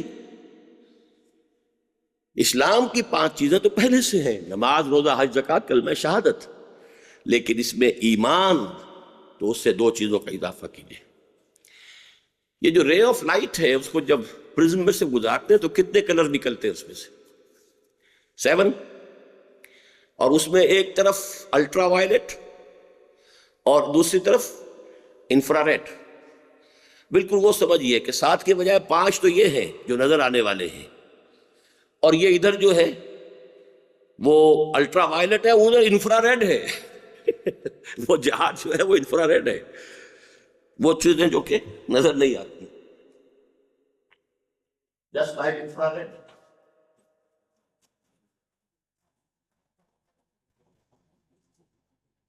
اور یہ جو الٹرا وائلٹ ہے یہ بہت جلانے والی شے ہوتی.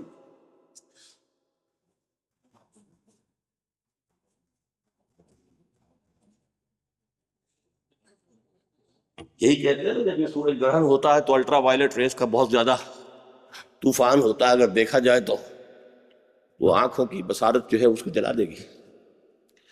یہ 2 ارکان ایمان ہے اضافی. اسلام کے ارکان میں یو کانٹ ایڈ جہاد. اسلام کے ارکان ہوئی.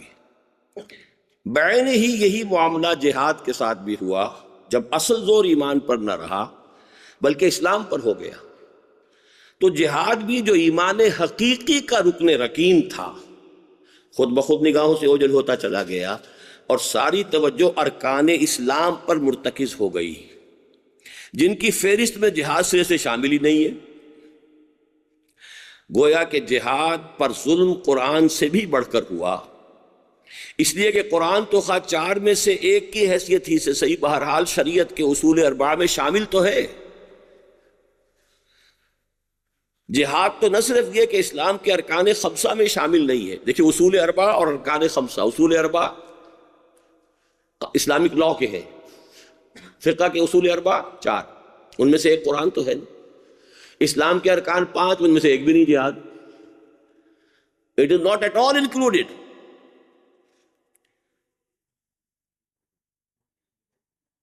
اس لیے کہ قرآن تو خواہ چار میں کے ایک ہی کی حیثیت سے صحیح بہرحال شریعت کے اصول اربعہ میں شامل تو ہے. جہاد تو نہ صرف یہ کہ اسلام کے ارکان خمسہ میں شامل نہیں بلکہ نظام فقہ میں بھی اس کی حیثیت فرض عین کی نہیں بلکہ فرض کفایہ کی ہے. یہ تو اصل میں جہاد پر جب ہم گفتگو کریں گے تب بات واضح ہوگی. فقہ کی زبان میں جہاد کے معنی ہے قتال. فقہ جو ہے کسی اور جہاد کو جانتی ہی نہیں. جہاد کے معنی جنگ. وہ جو جہاد ہم نے پرسوں پڑھا تھا نفس کے اندر جہاد، پھر معاشرتی ٹسل اور کانفلکٹ اور فرکشن، ان سے فقہ بحث نہیں کرتا. یہ اس کے بحث کے دائرے میں داخل ہے. لہذا فقہی اعتبار سے جہاد کے معنی ہے قتال. اور قتال ظاہر بات ہے کہ اول تو ہر وقت ہوتی ہی نہیں، جنگ ہر وقت تو نہیں ہوگی. تو گویا کہ یہ کوئی مسلسل اومنی پریزنٹ قسم کا یہ فنومینن ہی نہیں. اور جب ہوگی بھی تو یہ تو کفایہ ہوگی نا. کفایہ کا کیا مطلب ہوگا؟ کچھ لوگ کر لیں. ویسے تو یہ کچھ لوگ کا تو اصل میں صحیح تصور نہیں ہے. کافی لوگ کر لیں، کفایہ کافی سے ہے.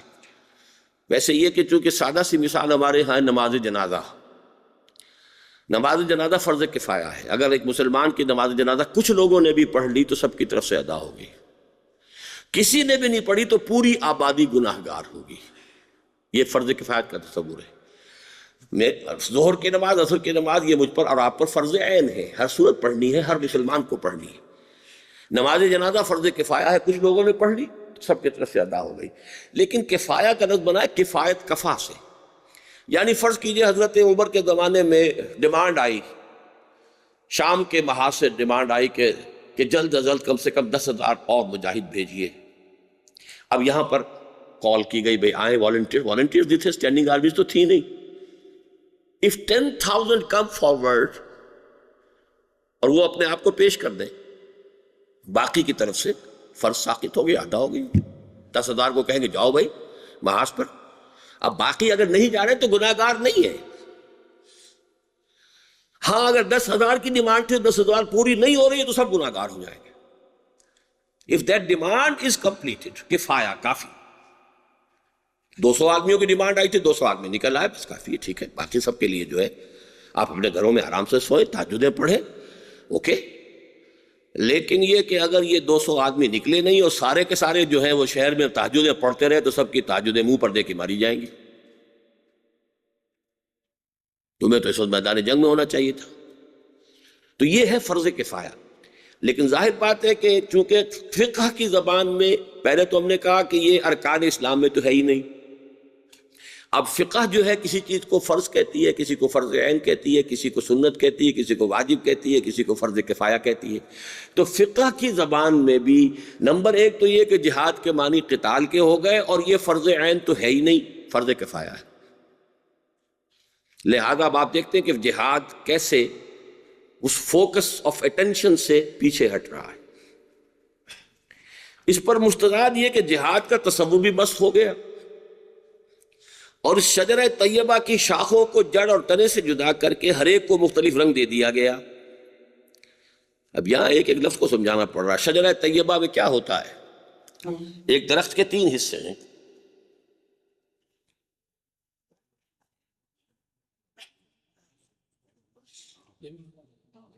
بس وہ بھی ایک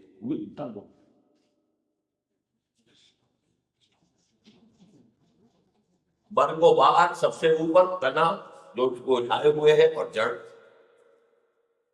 ہر درخت کے یہ 3 حصے ہیں.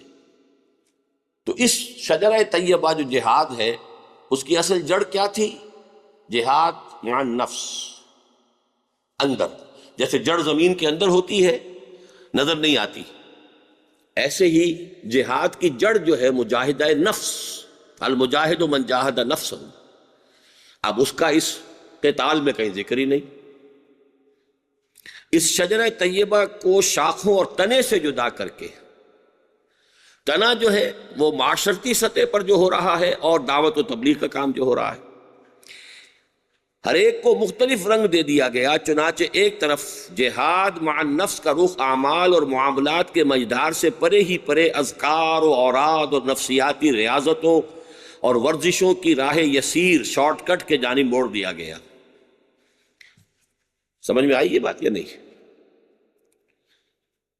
اب جو ہے جہاد جائے، اوپر جا کر قتال کریں اور آخری سرحد اللہ کے دین کو قائم کرنے کی جد و جہد کریں. جو برسر اقتدار لوگ ہیں ان سے خامخواہ جو ہے دشمنی مول لیں. اس کی بجائے ذکر کرو، لمبی لمبی تسبیحیں کرو، مراقبے کرو، چلے کاٹو، اونچی ترین منزل تک پہنچ جاؤ گے. شارٹ کٹ ہے.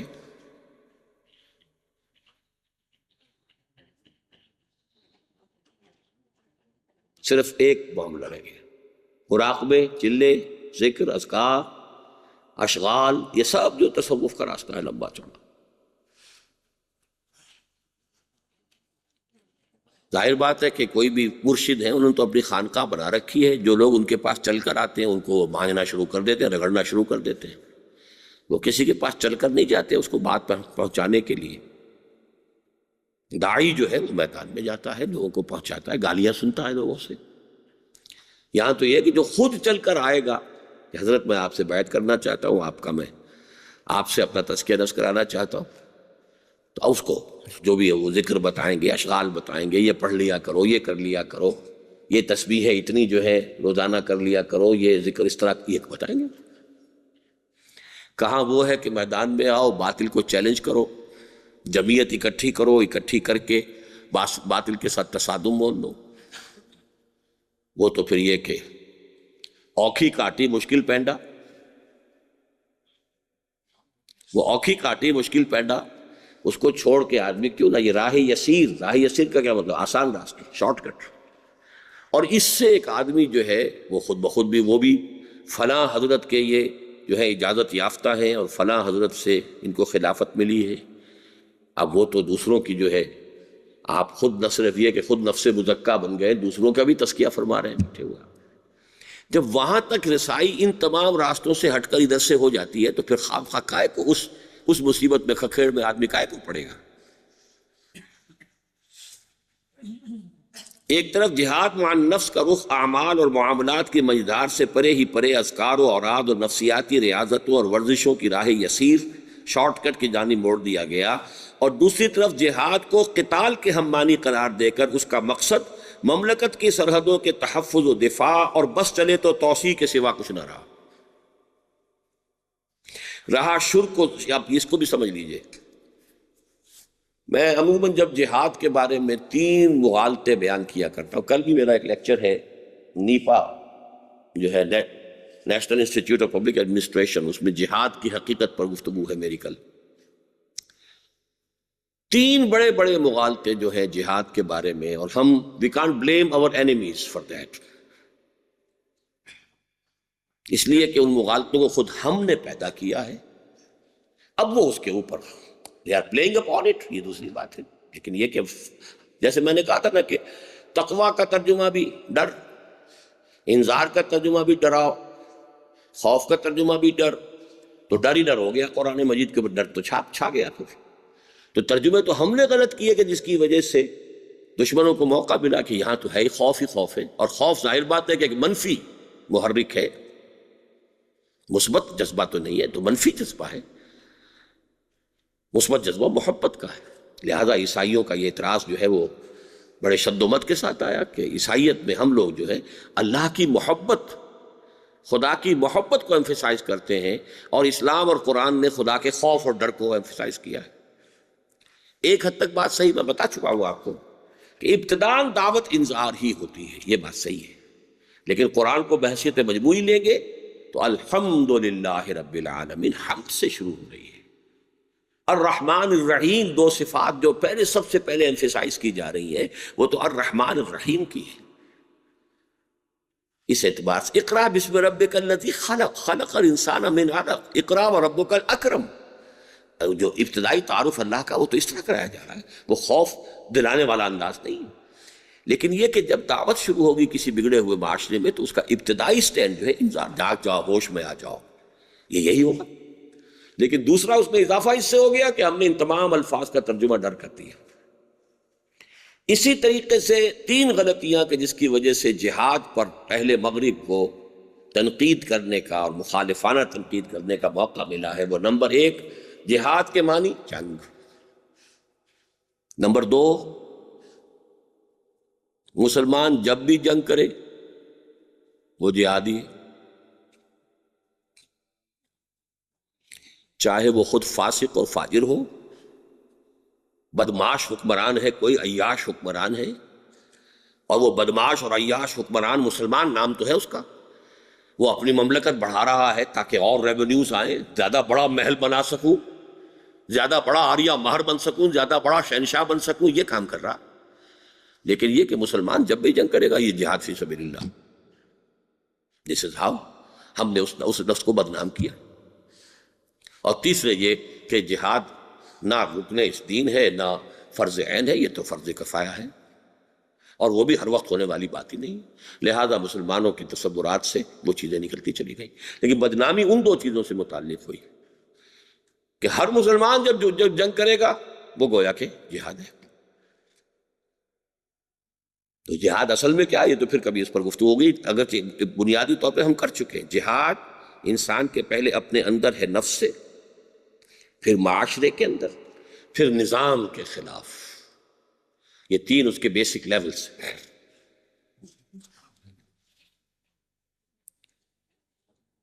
اور دوسری طرف جہاد کو قتال کے ہم معنی قرار دے کر اس کا مقصد مملکت کی سرحدوں کے تحفظ اور دفاع، اور بس پڑے تو توسیع کے سوا کچھ نہ رہا شرک و ظلم، کفر و فسق، اور زور و منکر، زور جھوٹ کو کہتے ہیں، شہادت زور جھوٹی گواہی، زور و منکر کی ہر صورت کے ساتھ مسلسل کشمکش اور تصادم، اور حق و صداقت کے پرچار، نیکی اور راست بازی کی ترویج، کلمہ توحید کے نشر و اشاعت، اور دین حق کے غلبہ و اقامت کے لیے پیہم جد و جہد، اور اس کے لیے سمع و طاعت کے اصول پر مبنی نظام جماعت کے قیام کا معاملہ، گویا فی الجملہ احقاق حق اور ابطال باطل کی منظم سعی جو ہر مومن کے لیے فرض عین کا درجہ رکھتی ہے، وہ یا تو سرے سے خارج بحث ہو گئی یا زیادہ سے زیادہ ایک اضافی نیکی قرار پا کر رہ گئی، اور اس سے بالا ہی بالا اور ورے ہی ورے اسلام و ایمان اور تقوی اور احسان کے جملہ مراحل طے ہونے لگے۔ کوئی چیز اس میں مشکل آئی ہے یا ٹھیک ٹھاک ہے؟ اس میں ایک مسئلہ نیا آ گیا جو اس ہمارے دوران میں بحث میں نہیں آیا، اس کے لیے ایک سمع و طاعت پر مبنی کے اصول پر مبنی نظام جماعت کے قیام کا معاملہ، باطل کے خلاف مسلسل جد و جہد، احقاق حق، ابطال باطل کی کیا معنی؟ حق کا حق ہونا ثابت کرنا، باطل کا باطل ہونا ثابت کرنا، احقاق حق اور ابطال باطل، اس کی سعی و جہد، اور اللہ کے دین کی اقامت کہ سب سے بڑا حق کیا ہے کہ یہ زمین اللہ کی ہے، اس پر اللہ کا حکم چلنا چاہیے، اس کی جد و جہد، اور اس کے لیے لازم ہے سمع و طاعت کی بنیاد پر قائم نظام جماعت۔ You can't do it.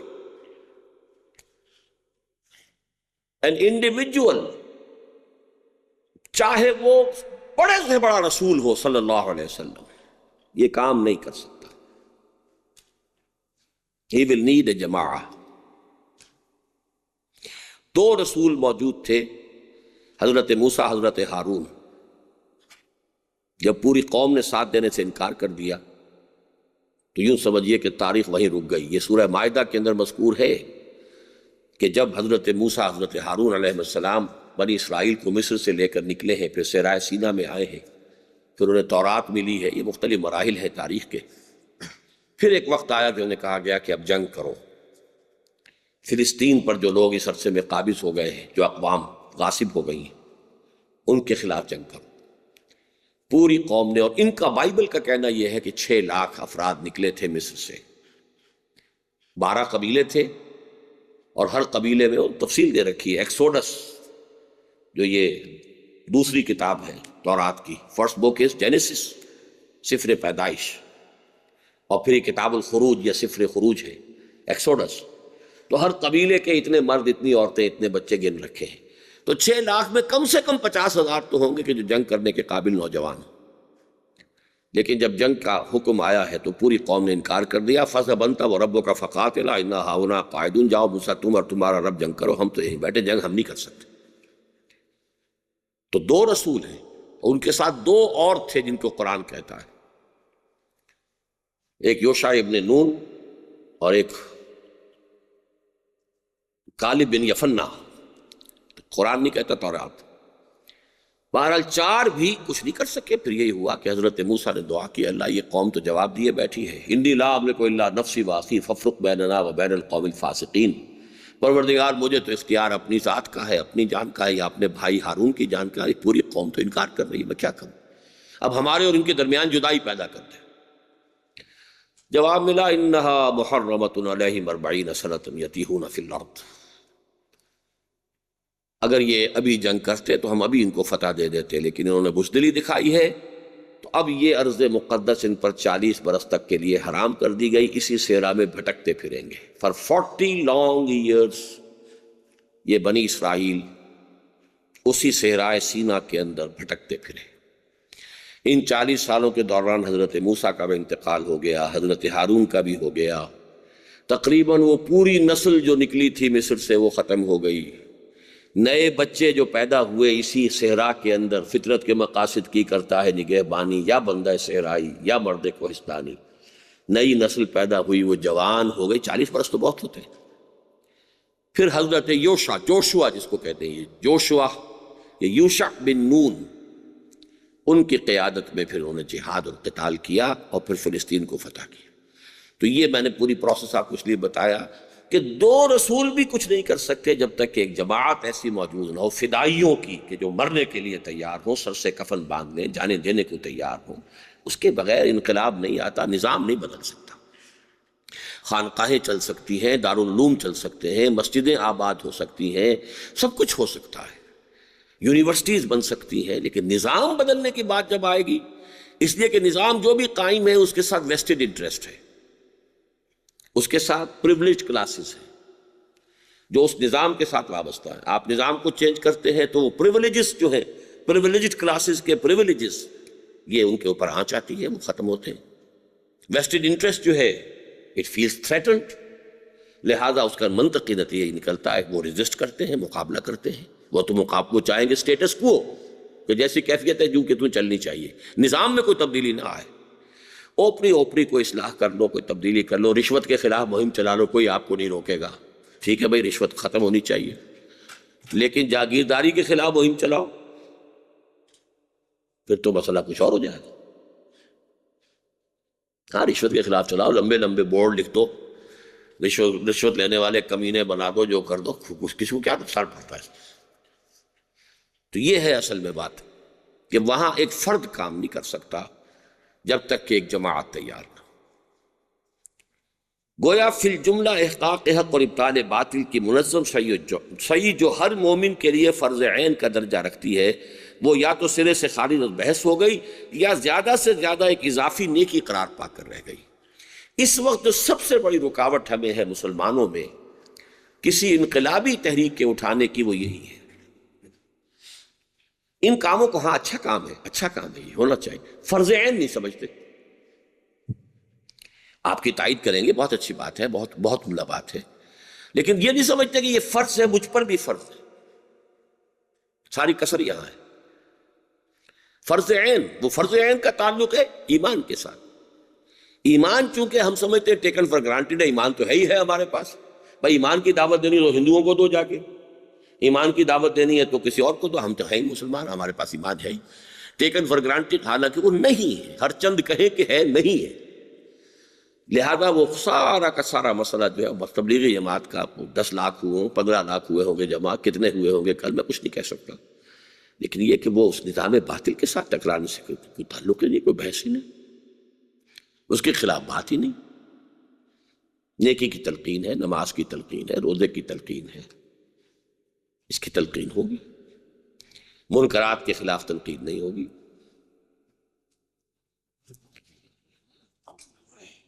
اس سے بالا ہی بالا اور ورے ہی ورے، یعنی اس ساری جد و جہد سے کو چھوڑ کر اسلام اور ایمان اور تقوی اور احسان کے جملہ مراحل طے ہونے لگ گئے.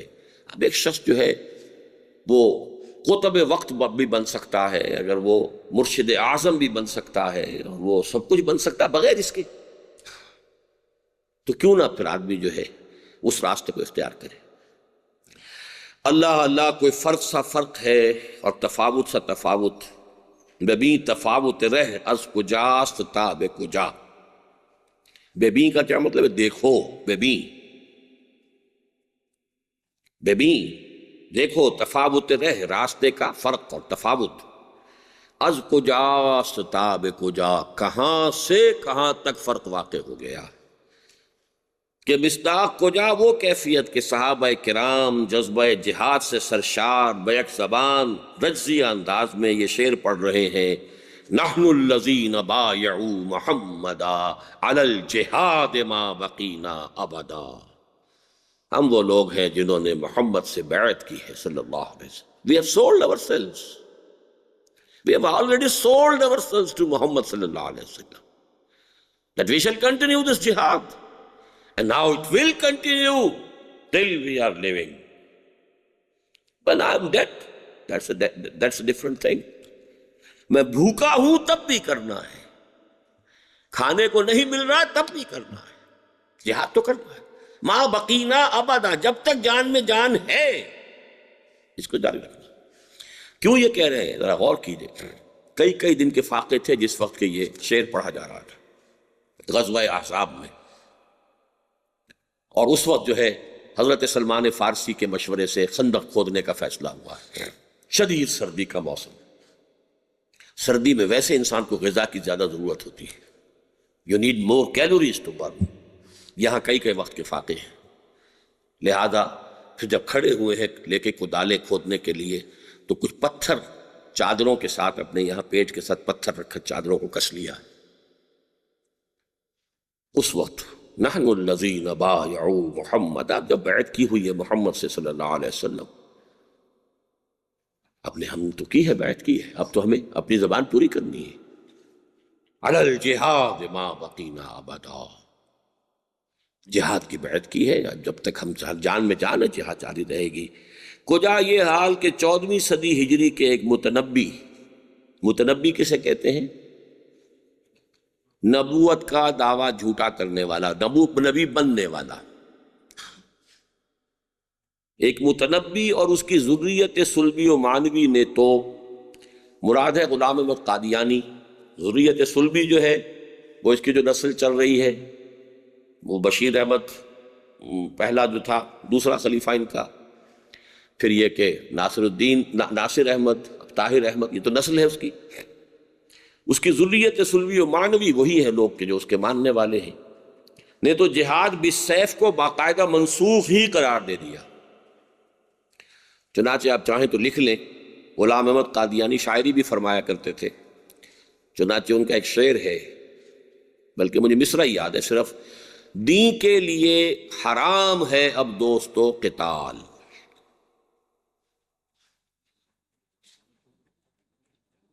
دوستو اب دین کے لیے جنگ کرنا حرام ہو چکا ہے. یہ شریعت ہے غلام احمد قادیانی کی. قتال منسوخ.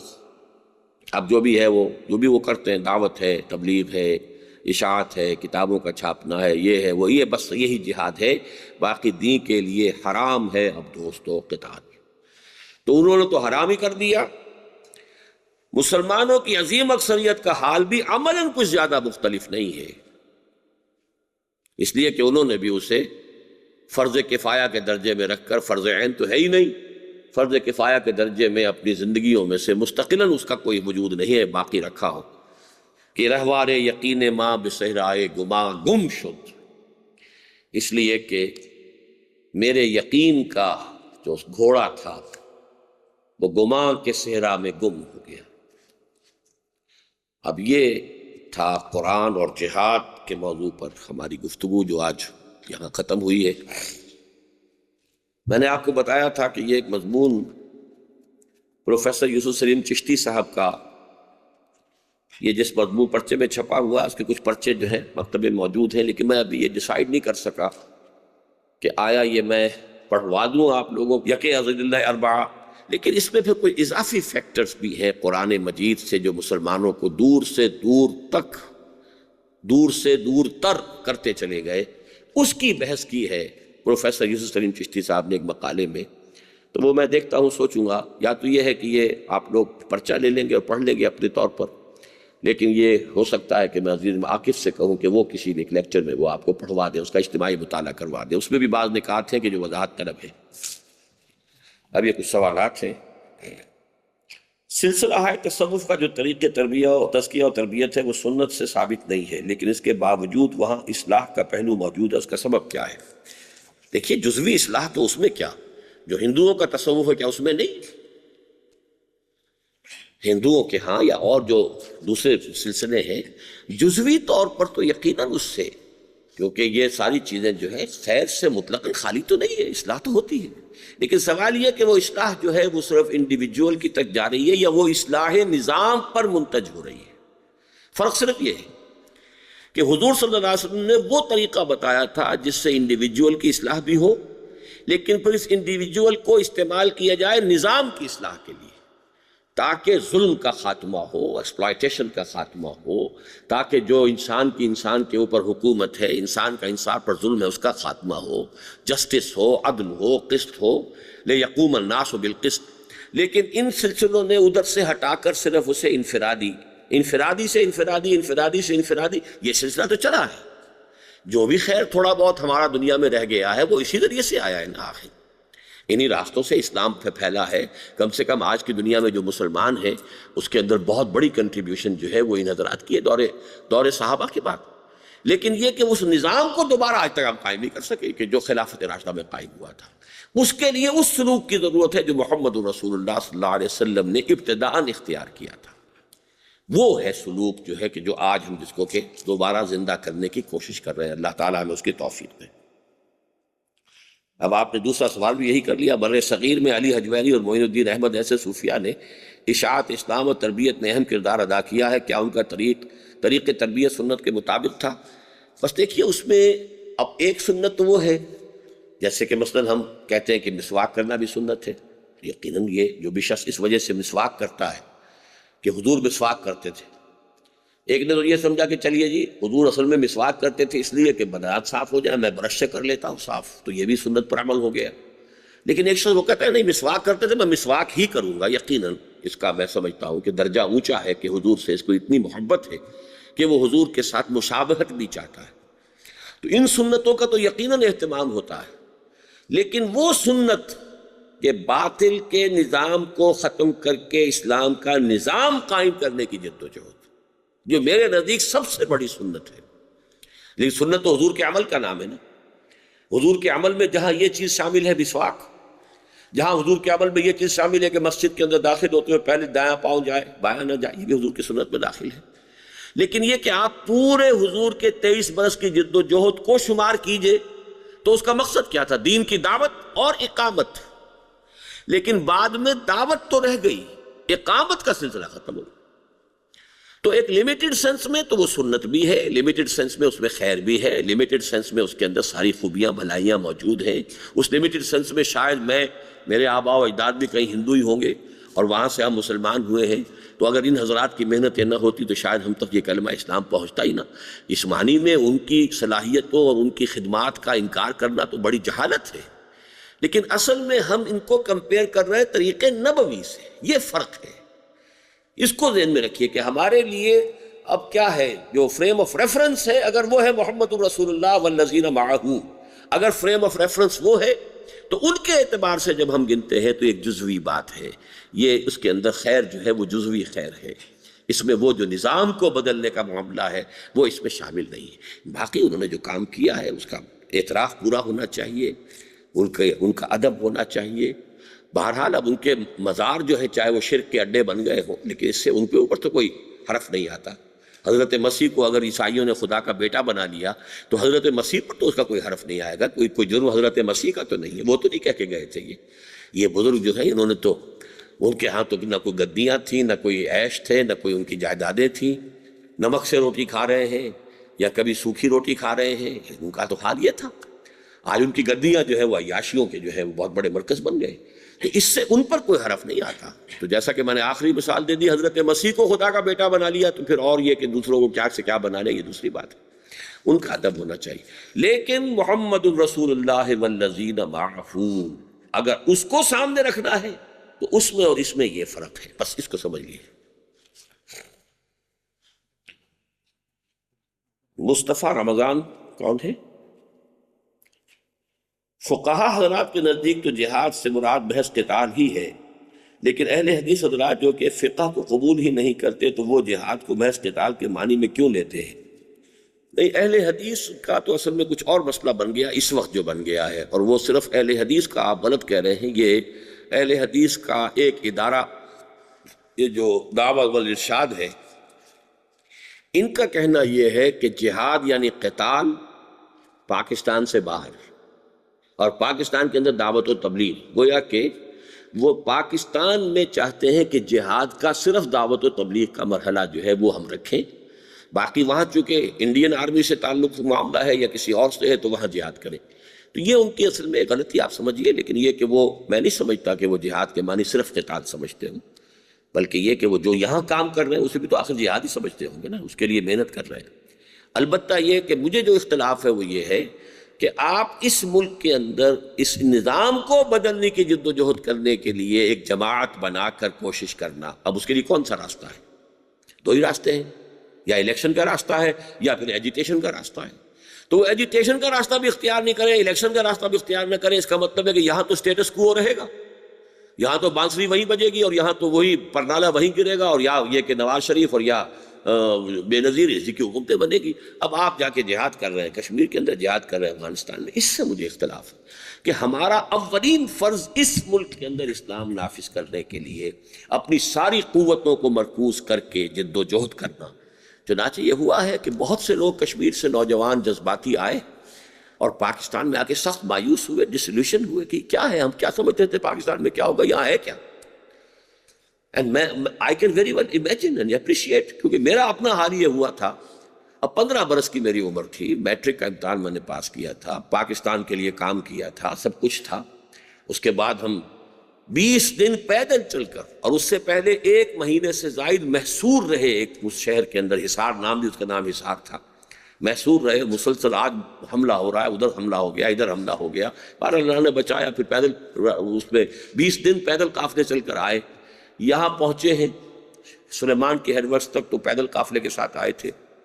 اس کے بعد ایک ٹرک کرائے پر کیا، اور سب سے قریب قصبہ تھا وہ کاڑا، اور کاڑے میں جاتے ہی جو اس میں داخل ہوئے بازار میں، تو بہت اونچے اونچے فوش فلمی گانوں کے ریکارڈ لگے ہوئے تھے۔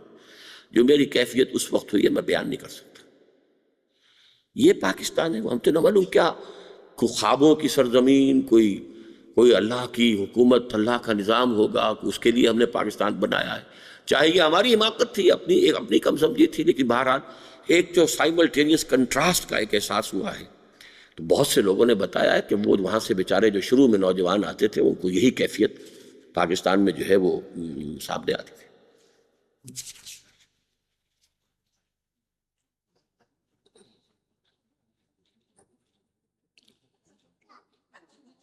یہ کون سا ہے؟ اچھا، آپ بہت عرصے سے تبلیغ کا کام ماشاءاللہ بہت اچھے طریقے سے انجام دے رہے ہیں، کیا وجہ ہے کہ آج تک آپ کی طرف سے، آپ کی جماعت کی طرف سے ہمارے ملک میں ہونے والی برائیوں کے خلاف جہاد نہیں ہوا؟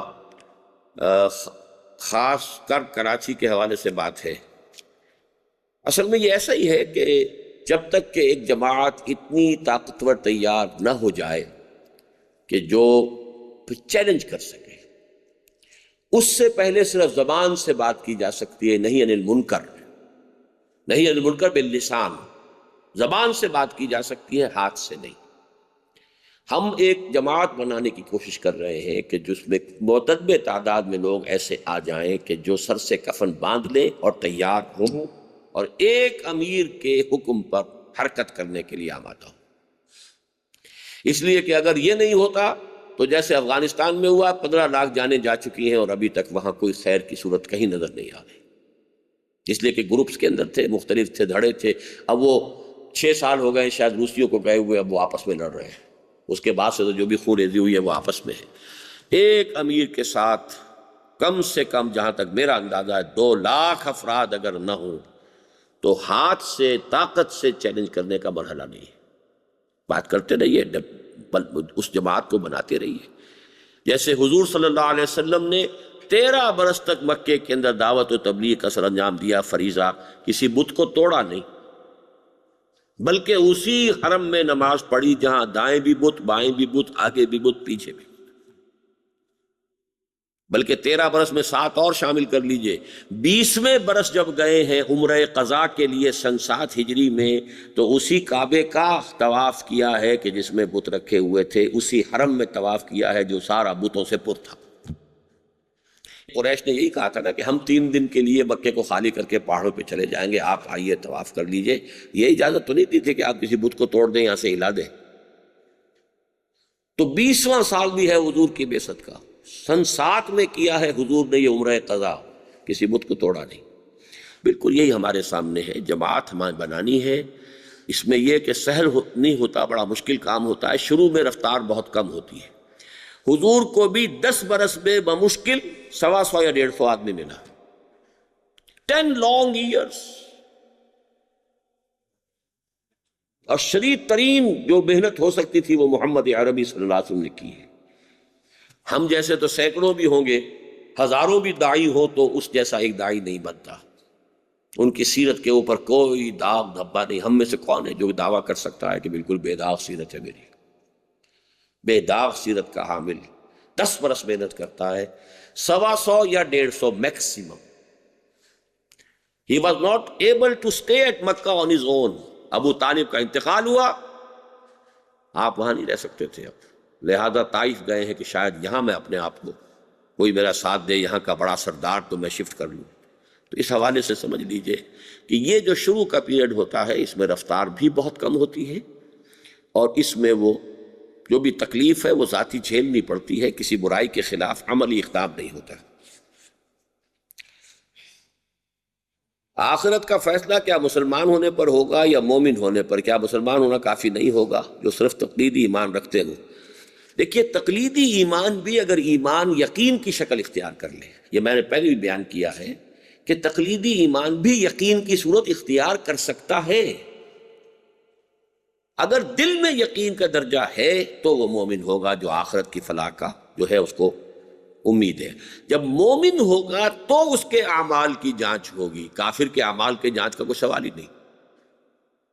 مومن کے اعمال کو جانچا جائے گا کہ اس کے اندر نیکیوں کا پلڑا بھاری ہے یا بدیوں کا، جیسا کہ ہمارا عقیدہ ہے اہل سنت کا کہ اگر کسی کا برائیوں کا پلڑا اتنا بھاری ہے کہ وہ کسی طرح کنڈوم نہیں ہوتا تو اسے جہنم میں ڈالیں گے، لیکن اس کے بعد وہ نکل آئے گا اگر ایمان اس کے دل میں تھا۔ لیکن یہ کہ اگر ایمان کا کوئی ذرہ ہی نہیں ہے تو سیدھا جہنم میں جائے گا۔ تو وہاں اصل شے جو فیصلہ ہوگا وہ ایمان پر۔ ایمان اکتسابی بھی ہو سکتا ہے اور تقلیدی بھی ہو سکتا ہے، ایمان شعوری بھی ہو سکتا ہے، غیر شعوری بھی ہو سکتا ہے۔ بعض چیزیں ہیں which you believe and you believe unconsciously یا subconsciously, not consciously. They are part and parcel of your beliefs. لیکن اگر وہ یقیناً ہے، یقین کے درجے میں ہے تو وہ ایمان ہے۔ مدینے میں فتح مکہ سے پہلے منافقوں کو بھی مسلمان مانا گیا جبکہ اسلامی حکومت قائم نہیں ہوئی تھی، کیا وجہ ہے؟ نہیں، اسلامی حکومت کا درجہ تو ایک اعتبار سے قائم ہو گیا تھا. میں جس چیز کی نفی کرتا ہوں وہ کہ اسٹیٹ قائم نہیں ہوئی. مسلمانوں کو حضور صلی اللہ علیہ وسلم کو ایک طرح کا مسلمان معاشرہ مل گیا، اس میں آپ کو حیثیت اور اختیار جو ہے وہ بھی مل گیا، اگرچہ اس کی جورسڈکشن ابھی محدود تھی، ابھی ان کے قبائلی نظام بھی برقرار تھے، ابھی یہودی بھی موجود تھے، منافق بھی موجود تھے، لیکن بہرحال یہ مستقل اصول ہے جو طے کیا گیا ہے دنیا میں کہ منافق بہرحال منافق ہی مانا جائے گا. وہ تو مکے میں بھی ہوتا تو منافق ہوتا اور مسلمان ہی مانا جاتا، اور مکے میں بھی تو نفاق کا تذکرہ موجود ہے نا. سورہ عنکبوت میں آپ پڑھیں گے اسی منتخب نصاب کے 5ویں حصے میں جا کر، سن 5 نبوی میں نازل ہوئی، اس میں نفاق کا تذکرہ موجود ہے. وَلَيَعْلَمَنَّ اللَّهُ الَّذِينَ آمَنُوا وَلَيَعْلَمَنَّ الْمُنَافِقِينَ. تو نفاق تو مکے میں بھی ہو سکتا تھا، نفاق مدینے میں بھی ہو سکتا تھا، لیکن مکے میں بہت شاذ، بہت کم. اصل میں مدینے میں شروع ہوا ہے. لیکن یہ کہ منافق ہمیشہ مسلمان سمجھا جائے گا، اسلامی معاشرے میں بھی، اسلامی ریاست میں بھی. تو وہاں کا معاشرہ تو اسلامی بن چکا تھا. مرتد کی سزا کیا صرف بنی اسماعیل کے لیے تھی یا کہ عام سنت اور اجماع میں اس کی دلیل یا روشنی کیا ملتی ہے؟ مرتد کی سزا اسلامی ریاست میں قتل ہے. بنی اسماعیل کے لیے سزا وہ مرتد کی وجہ سے نہیں تھی. وہ مرتد کہاں تھے؟ مرتد تو وہ ہوتا ہے جو اسلام لائے اور پھر مرتد ہو. بنی اسماعیل کے لیے جو سورہ توبہ کے آخر میں آیات آئی ہیں کہ اگر یہ ایمان نہیں لاتے تو ان کو قتل کر دیا جائے، براۃ من اللہ ورسولہ، یہ جو ساری آیتیں 6 نازل ہوئی ہیں یہ ان کے لیے کہ جو بنی اسماعیل میں سے یا ان کے تابع عرب تھے اور وہ ایمان نہیں لائے، اس لیے کہ حضور ان میں سے تھے اور ان کی زبان میں حضور نے اتمام حجت کر دیا آخری درجے تک، لہذا ان کے لیے رعایت نہیں تھی. ان کے لیے تو پھر وہی سزا تھی کہ جو ہر رسول کی قوم کو ملتی رہی ہے اگر وہ قوم رسول کو نہ مانے. حضرت نوح علیہ السلام کی قوم نے حضرت نوح کو نہیں مانا، ہلاک کر دی گئی. حضرت ہود کی قوم نے حضرت ہود کو نہیں مانا، ہلاک کر دی گئی. حضرت صالح کی قوم نے حضرت صالح کو نہیں مانا، ہلاک کر دی گئی.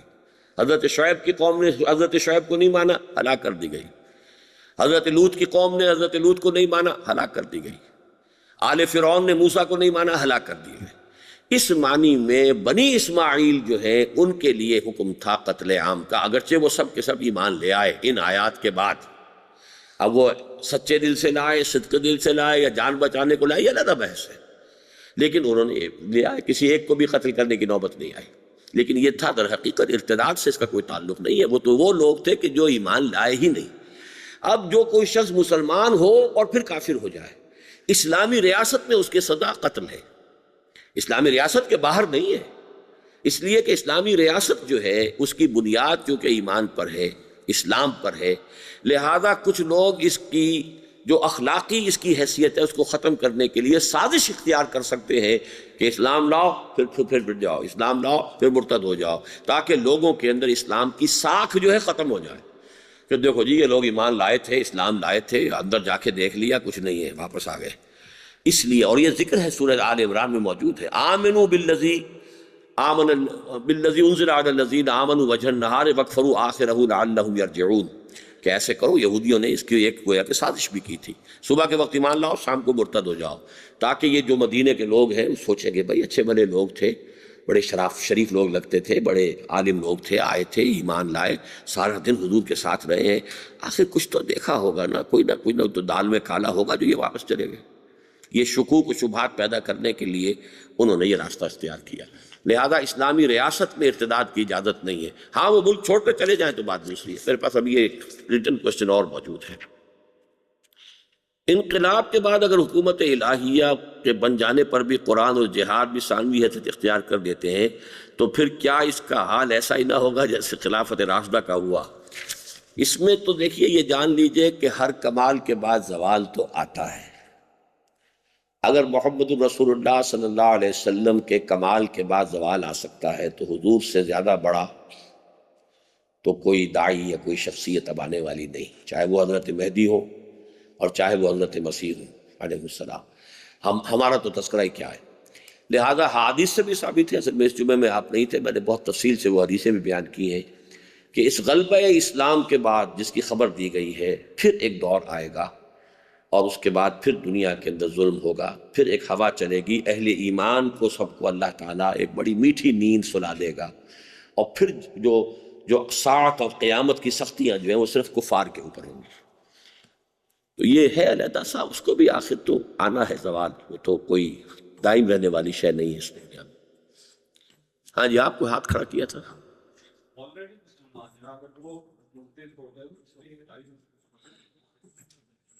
اسلامی ریاست میں اس کی اجازت نہیں ہوگی۔ کیوں نہ، مرتد تو ہو گیا نا، وہ تو سزا ہے نا، اجازت نہیں۔ کیا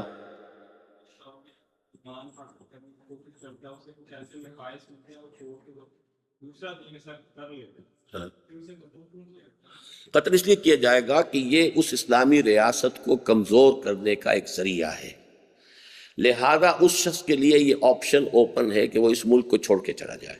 اس لیے اس ملک کی بنیاد جو ہے وہ ہے اسلام، جس کو ہم نے اوریجنلی ایک ذمہ کی حیثیت سے ایکسیپٹ کر لیا ہے۔ وی شل ایکسیپٹ ہم، اس کا سٹیٹس وہی ہے، وہی رہے گا۔ اسلام لے آئے ٹھیک ہے، لیکن یہ کہ کسی مسلمان کے کافر ہونے کی یہاں پر اجازت نہیں ہوگی، اس لیے کہ it can be used for a conspiracy against the state. تو جہاں پر آپ کو معلوم ہے قانون کے اندر یہ ہوتا ہے کہ جہاں بھی امکان بھی ہو اس کا بھی سد بند، اس کو روکا جاتا ہے، اس ذرائع کو، تو اس لیے اس کی اجازت نہیں۔ اچھا جی، کافی ٹائم ہو گیا۔ سبحانک اللہم و بحمدک، نشہد ان لا الہ الا انت۔